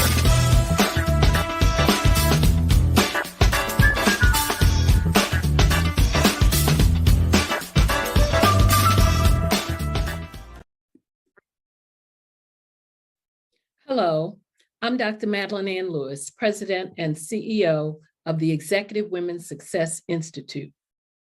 And my genius is helping women accelerate the path to success. You know, I was blessed to have strong women in my life who encouraged, motivated, and pushed me to do my best and to never even think about giving up on my dreams.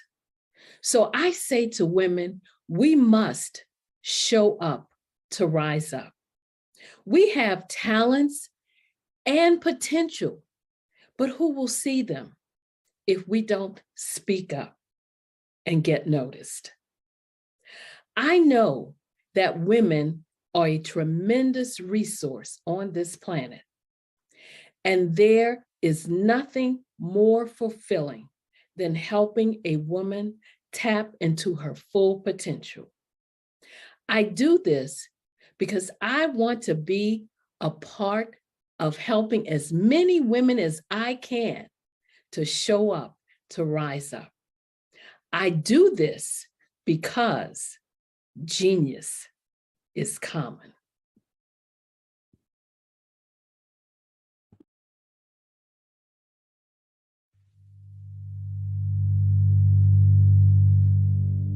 So what we have to do is when we get in the spot, we need to create some spots for us. That's the main thing. We need to be able to be in a position where we're able to create those spots for us. For me, being an entrepreneur, I'm not just going to get a business and then leave you sitting high and dry. If you ask me some questions about entrepreneurship, I'm going to give you as much as I received. I've seen people who made it, and then when you ask them, it's like, okay, now you have to pay me for the information, the same information I got for free. We probably in totally different cities. There's no way that we're going to bump heads or anything. We're not competing. Bring me up with you. And so I just think that whatever education that I have, then I need to be able to give that to my own as well. So create the spots. You can create the spots when you get there.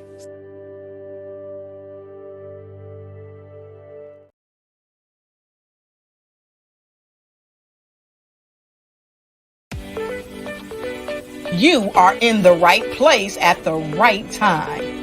The Black Business Network opens again for its Black Business Olympics, a 24/7 broadcast on business, strategies, global branding, social media marketing, finance, advertisement, and much, much more.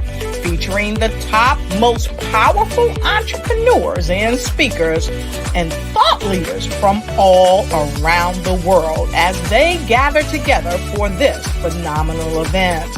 Join the Black Business Network streaming live into the metaverse, STEM City, USA, Black Multiverse, Pod TV, Roku, Hulu, iHeartRadio, Apple TV, YouTube, TikTok, Instagram, Google Podcasts, Facebook, LinkedIn, IBM TV, Spotify, and Twitch. Tune in today and be a part of this amazing movement.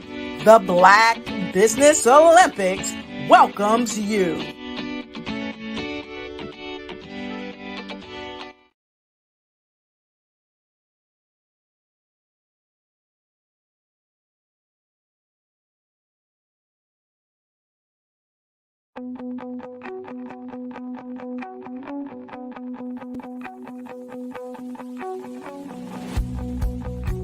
I am Black Business.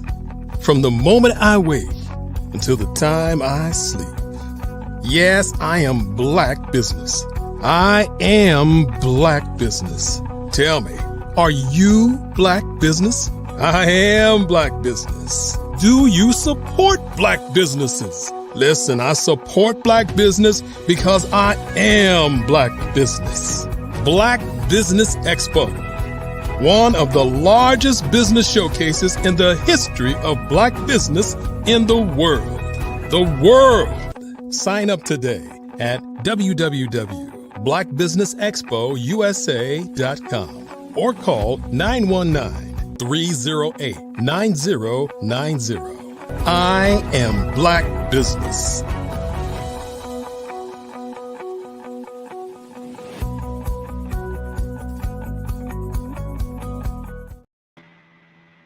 Good morning, and this is the fourth segment of the day. Wow, the three have been absolutely amazing, and you guys have to be ready for this next one. This lady's going to bring some phenomenal fire, energy, enthusiasm, and wisdom to you. I wanted to make sure I gave a specific shout out for this segment to three more of our sponsors: the First Atlantic Insurance Group, Hello LLC, and 5-Star BDM Media, for making sure they were a part of what goes on here with the Black Business Expo USA. The keynote speaker for this section, or this time frame, is Athena Winter.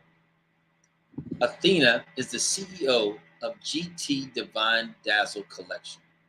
Her store is an all-in-one resource, gaining practical experiences and extraordinary adornment extras. She is continually sourcing the most stylish trends for each season to ensure you look and feel your absolute best. Extraordinary client support is her mantra, and she highly esteems our quick and proficient convenience across the USA. Find the perfect pop of color, fall in love with a new statement piece, and step out of your comfort zone and try one of the hottest trends of the season. The choice is yours. Ms. Winter is going to actually have a fireside chat with Adria Adams. So without any further ado, I want to present to you Athena Winter. Good morning, Athena. Good morning. How are you? Thank you for having me here. Absolutely. I'm excited to have both of you all here. So we're here to hear about Dazzle. We're here to hear about spots of color, how to enhance that. It's not for me, but you know there is someone out there that is actually ready to do what you have, embrace who you are, embrace the mantra behind the elegance that you were going to share here. So Andrea, you take it away, and you all enjoy this next 40 minutes so we can find out how to bling our lives in a different way. Okay, thank you. Thank you so much. Grayson, you're so correct. Athena is such a fire peg. So I'm excited to be privileged, I should say, to be able to have this fireside chat with her this morning. Thank you. Thank you, Andrea, for the opportunity. And Mr. Grayson, I don't just have products for women. I do have pieces for men too.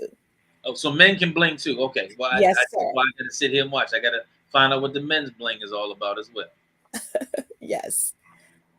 Okay, so great. Andrea, So Athena, we're going to start. First of all, we did have a beautiful introduction of you. And of course, that cannot tell us everything. Can you just share a little bit with the audience about your background? I know where you're from. They don't. So if you can just give them a little history from where you're from and where you are now and some of your achievements along the way.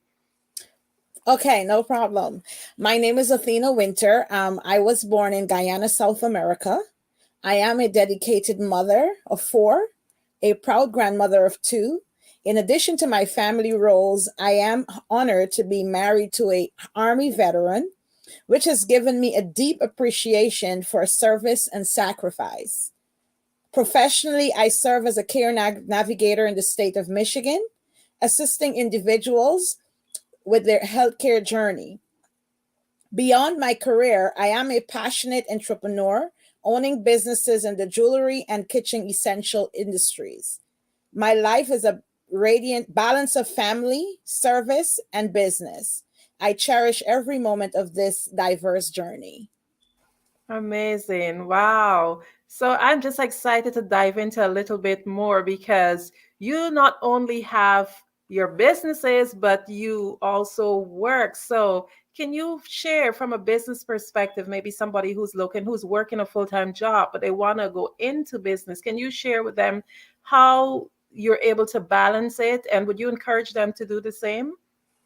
I would definitely encourage having a business if you're also a full-time worker.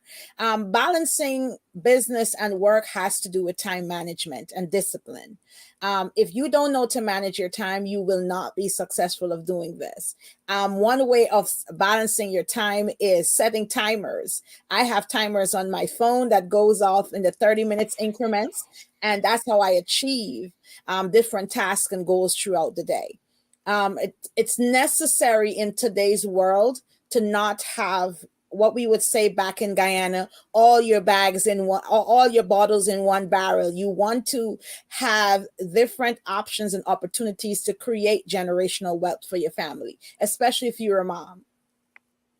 Wow, Athena, that is such a wealth of information. I could go on to a whole topic or a whole interview about time management, because I know that is one of the big things a lot of business owners and people who are entrepreneurs and also working, they find so hard to balance. And to be able to master that, or at least to a point where you can balance it and create that equal balance, is indeed a thing a lot of people would love to know about.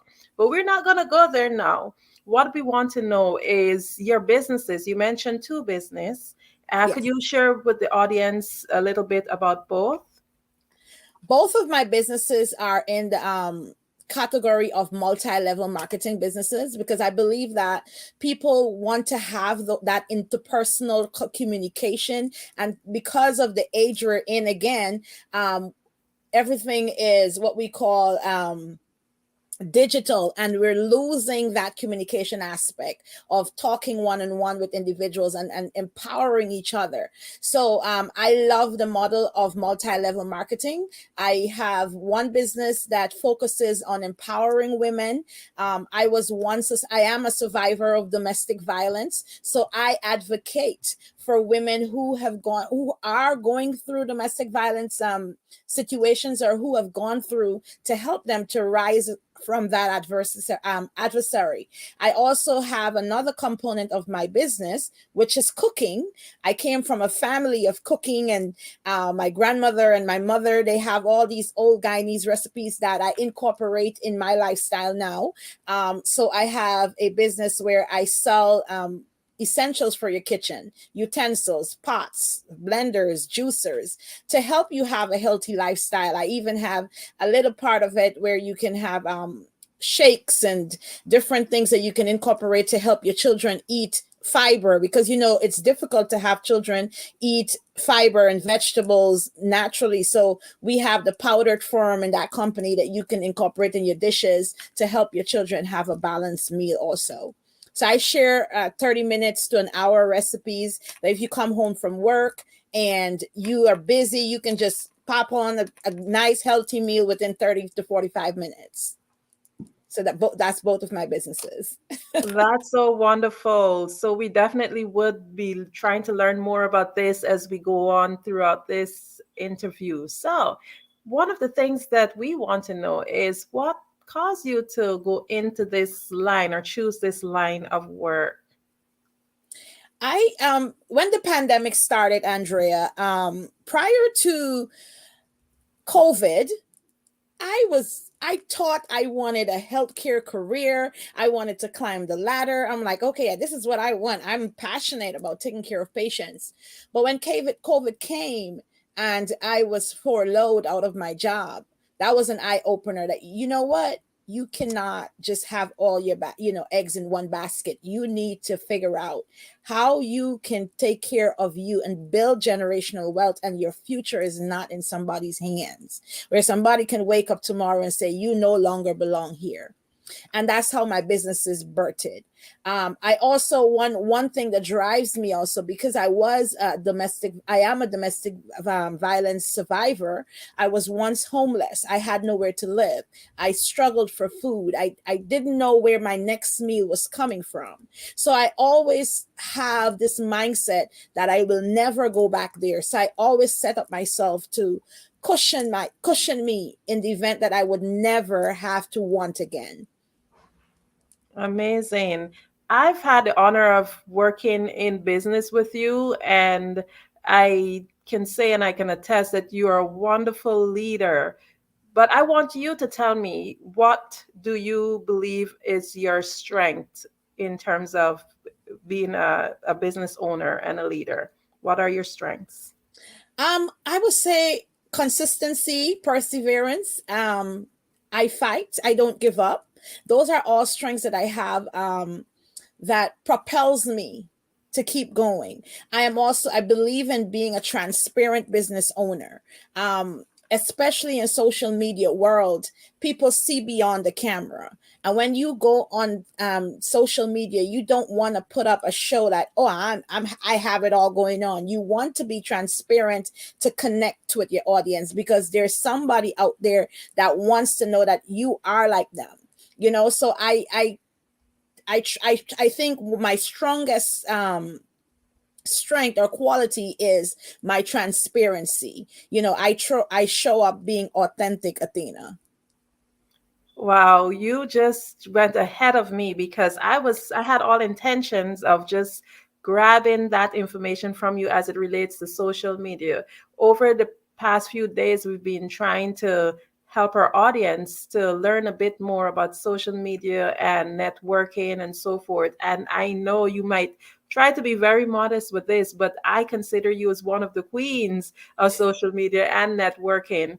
So, as a young business person or someone who is not so tech savvy or social media savvy, what could you share with us your journey, how you're able to build your audience and to be able to keep them engaged and so forth? Can you share with us some of your secrets or tips that you can give in order to have a successful social media following?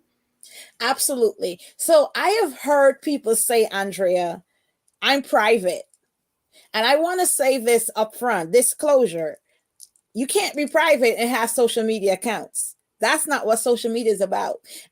Social media is about transparency. And if you are not willing to be transparent, you're not going to get following. If your content is not entertaining or bring value, it has to be either one, value, entertainment. If you're not bringing either or, you will not have followers, right? So I think the first thing in building in building audience or followers on social media is identifying your niche.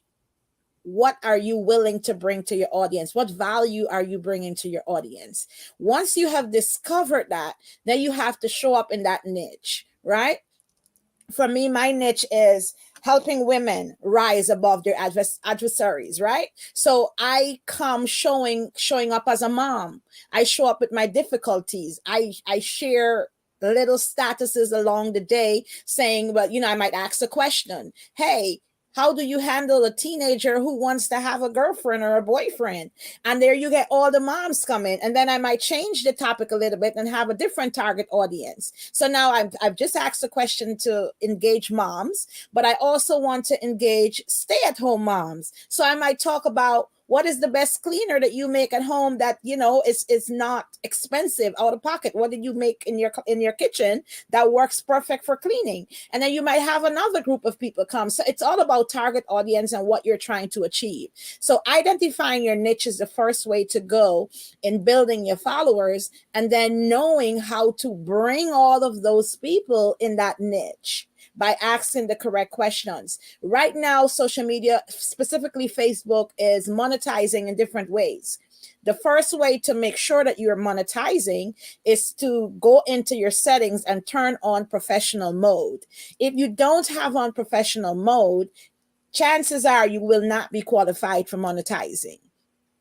All right. So you have to turn on your professional mode. Once you have professional mode on and people send you friend requests, you have to make sure you're declining friend requests, because back in the day when Meta started or Facebook started, it was all about friend requests, right? And having friends. Now it's about followers. If you accept those friend requests, they don't turn into followers. They become your friends, and you're losing out from the opportunity of monetizing on social media and falling into that algorithm, right? So you want to make sure you have followers versus friend request friends, right? And then you want to make sure that you're not just sharing about your business, but you want to do everyday content about what's going on in day-to-day life that people can relate to. If you operate on Facebook like you know everything, or social media like you know everything, chances are you're not going to get the followers, because you want people, everybody has a story to say, and you want to give them the opportunity to talk to you. So you ask the question and let them come in with the information, and then you counter react with information and get connected with your audience. There's so Wow. much to share about social media and following, but that's where to start. Amazing. That has been really great information. So, I know personally you had lost an account, access to an account before, and you were able to not only create a new account, but I think you were able to retrieve your account. These are things that fears that people have, and ways that people don't know how to get around. Would you be willing to share with us how that journey was and how you were able to rebuild your following so fast, and part of the journey in terms of trying to regain your account? What was that like? And is it an easy process or a hard process? Losing my account was devastating. I was hacked last year, and I lost a page. It had over 5,000 at that time followers. I was just building my business. I was just starting in social media, and I lost that page. And Facebook, it took Facebook 10 months to get back the account back into my possession. So if you have a social media, specifically Facebook and Instagram, I recommend to you to get verified. Prior to 2023, only public figures were verified. Now Facebook offers the opportunity for everyone to verify their account. It's not free, it's $15 a month, but what the verification does, it prevents you from being hacked, because you have to submit your identification. So now Facebook knows who you are. You have your driver's license and whatever is your form of identification, and now you're verified. So it's not that easy for hackers to now hack your accounts, right? Thirdly, how did I build my my following? I shared my journey, one video about 2 or 3 months ago. I shared my journey on how I was homeless, and how I was beaten, and how I rose above that, and where I am today. And that video went viral, and that's what brought my following. So I think, again, showing up authentic, showing up and sharing your journey is very important to achieve the following. A lot of people don't want to do that. Working in business and having women in my team, I've heard often, oh, I can't do that. I'm private. I'm not going to share that. I'm just going to work my business this way. And it's okay if you want to work your business this way. Just understand that you're not going to get the results if you don't want to put in what is necessary for social media. Wow, that's amazing. Athena, I know you do so many things, and you're also a coach. Have you ever considered maybe creating a course where you can teach others how to do the same things that you have done? I have thought about it, Andrea, and to be honest, I started and neglected it. But I would definitely consider doing something like that. I believe that my information, people have reached out to me and said, well, why don't you create the course and charge for it? And while, yes, you should charge for your talent, right? The information, or the wealth of information I received, some of it were paid, but then a lot of it, I received it free. And it was because people had videos and people poured into me. So I welcome the opportunity to pour into other women. And you ask me a question, I'm always available to share information, because I believe it's not always about the money. I believe that when you give freely, God will send people in place. You don't always receive the blessing from the person that you give it to. God will send your ram in the bush to always bless you in different areas of your life. So but I am exploring it. I will explore it at some point. Yes, I'm very sure the audience would love to learn more about how they can build their following. That is one of the main things that people do try to seek now, because that is a way for you to be able to gain income. So, can you tell us what you like most, or what you like most about business? I love being myself, Andrea. I love hearing women say to me, you empower me or you inspire me. I wish I had the strength like you. And even in the times when they say that, I don't always feel strong.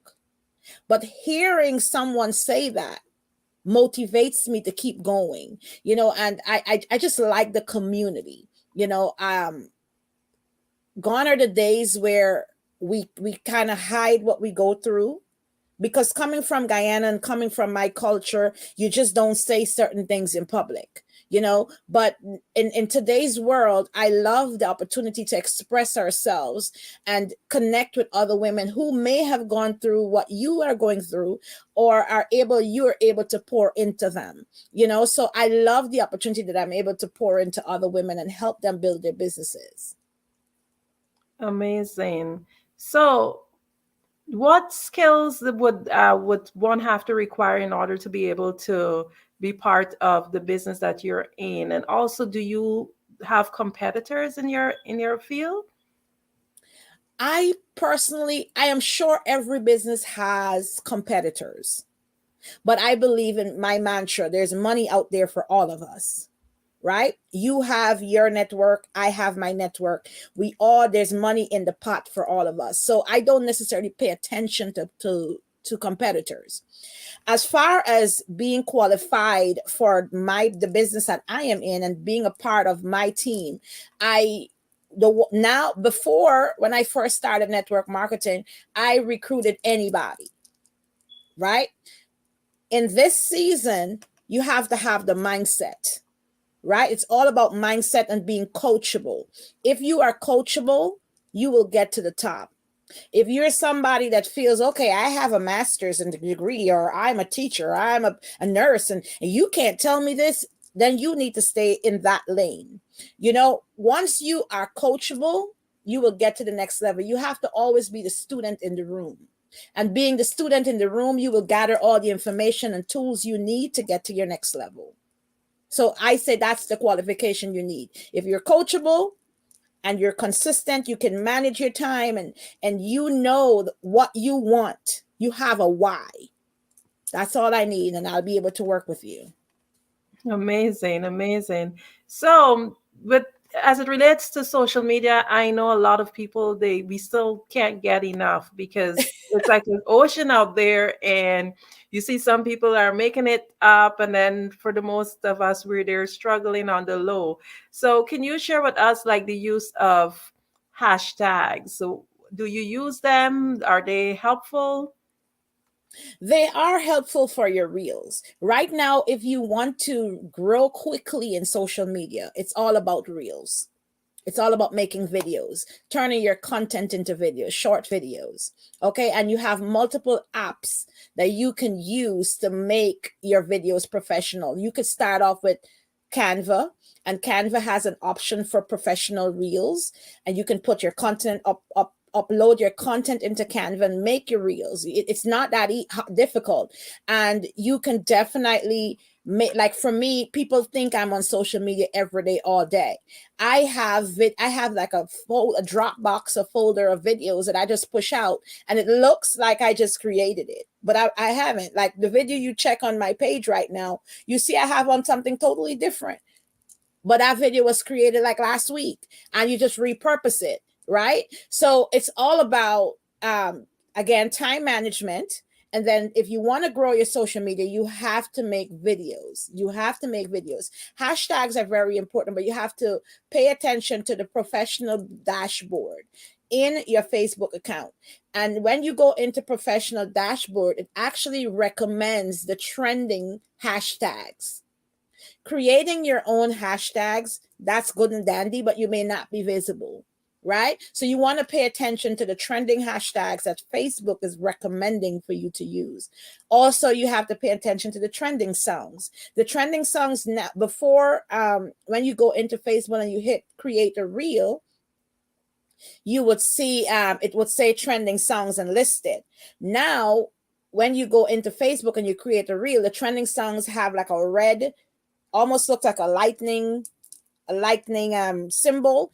Those are your trending songs. You click those on your trending songs. You want to stay away from passive aggressive posting, because people will automatically be like, who's she shading?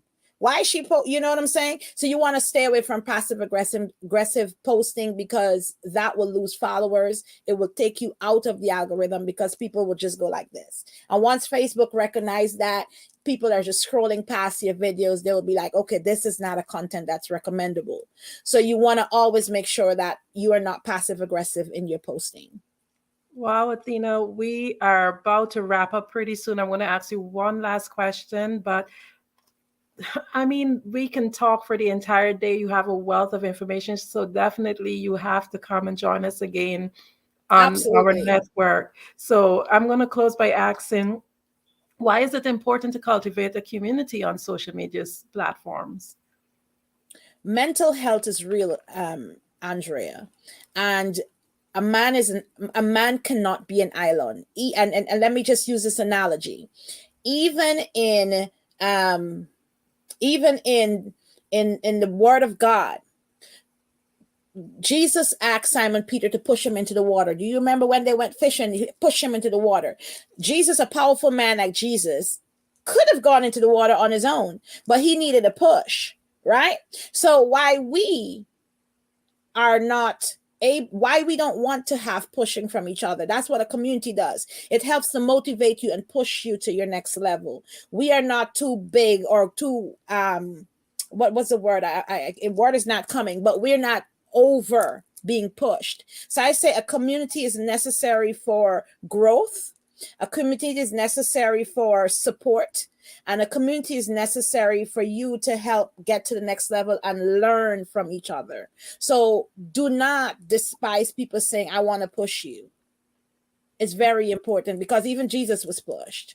Exactly. So while we wait for the moderator to come up, one last thing, could you just tell us a little bit, tell us about how we can reach, how we can contact you? And is there any last message you want to give to the audience before we close? Yes, absolutely. You can reach me, my social media accounts, Instagram and Facebook, Athena Winter. Winter is spelled with a Y instead of an I. And you can definitely check out my website for my products, www.winterfam.com. Or you can send me an email at gtdivinecollection@winterfam.com.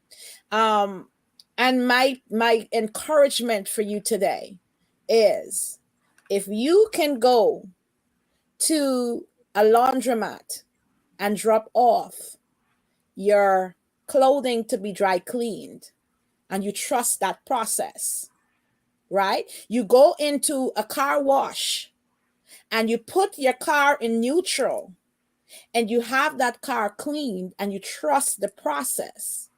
Why, when we look up and we go on our knees and we pray to God, why we can't trust the process for transformation? I say to all of you as business owners and entrepreneurs, it's not going to happen overnight. Trust the process. Thank you, Andrea, for the opportunity. Thank you, Mr. Marshall, for the opportunity. Look, that was, I've been sitting here taking notes on social media, the stuff that you dropped. I think right there, just the few things about being verified, the things about making reels part of what you do to really gain visibility on the internet. I think that people don't really understand the strategy behind that, and you sharing those things probably just free up some more people who've been in that whole abyss of just how do I separate myself and make myself significant and to see a bunch of people. So that was phenomenal. I appreciate you. I didn't hear about the men's bling though, but the rest of it was all good. So I was excited to hear about that. But thank you so much, the two of you ladies, for sharing that. What an awesome morning we've had. And again, thank you, Dr. Kelly, for allowing me to be in the pilot seat for the first segment this morning. I'm so excited about this. Again, we can't do anything without your support. And this whole Black Business Expo USA, the Black Business Olympics, is about raising money. And it's about raising money for this collaboration and connection and moving to the next spot. If you really want to be a part of what we're doing now, we want you to be a part of this scholarship push. Go to blackbusinessexpousa.com and share your wealth. A small donation, as the video says, will help go a long way. And if you're in need of support and you're a young student, they give away scholarships and equipment. You need to go ahead and register at Black Business USA Expo, blackbusinessexpousa.com, and let them know that that's what you would like. Again, we cannot do this without sponsors. And I want to make sure that as I leave, I acknowledge all of the ones that have been so supportive of this venture. First Atlantic Insurance Group, Hello LLC, 5-Star BDM Media, NC100, Moody Capital Partners, Suede Soul, Lotus Ritchie Coaching and Training, Carolina, Virginia Minority Supplier Development Council, Step Management, Barbara H. Smith LLC, Margie McLean Foundation Incorporated, Genius is Common, Earth Essentials, Mullane Shami Global, Executive Women's Success Institute, The Quality Coaching Company, Superwoman Business Services, Creative Force Studios, Lee Entertainment, Atlantic App Design, Black Business Expo USA. I've been your host this morning, Grayson Marshall Jr., the real GM, and Genius is Common. I'll see you on the other side.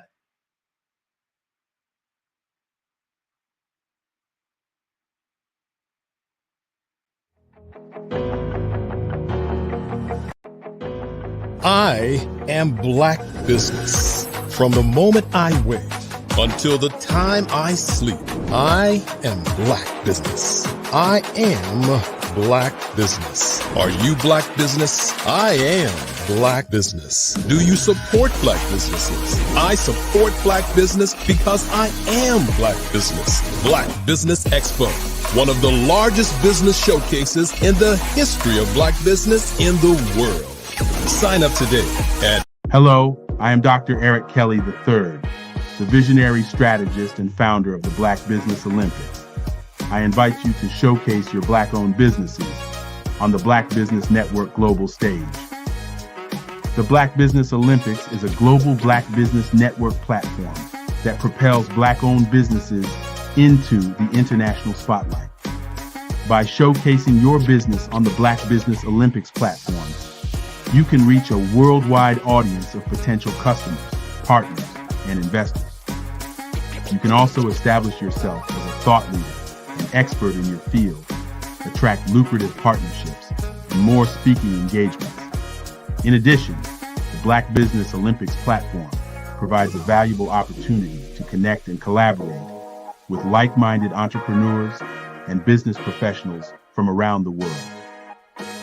This can lead to new business opportunities, ideas, and relationships. Finally, by sharing your story and expertise on the Black Business Olympics platform, you can inspire and empower others. This is a powerful way to make a positive impact on the world and leave a lasting legacy. If you are a Black-owned business owner, I encourage you to seize the opportunity to showcase your business on the Black Business Olympics platform. It is a once-in-a-lifetime opportunity to make an indelible mark on the world. Be one of the 1,000 visionary entrepreneurs who are changing students' lives, shaping industries, and leaving an unforgettable legacy for their families. Unleash your voice on our global stage and watch your business thrive. Black Business Olympics is one of the largest Black business showcases in the history of Black business in the world. Yes, the entire world. Just give me a call today at 919-308-9090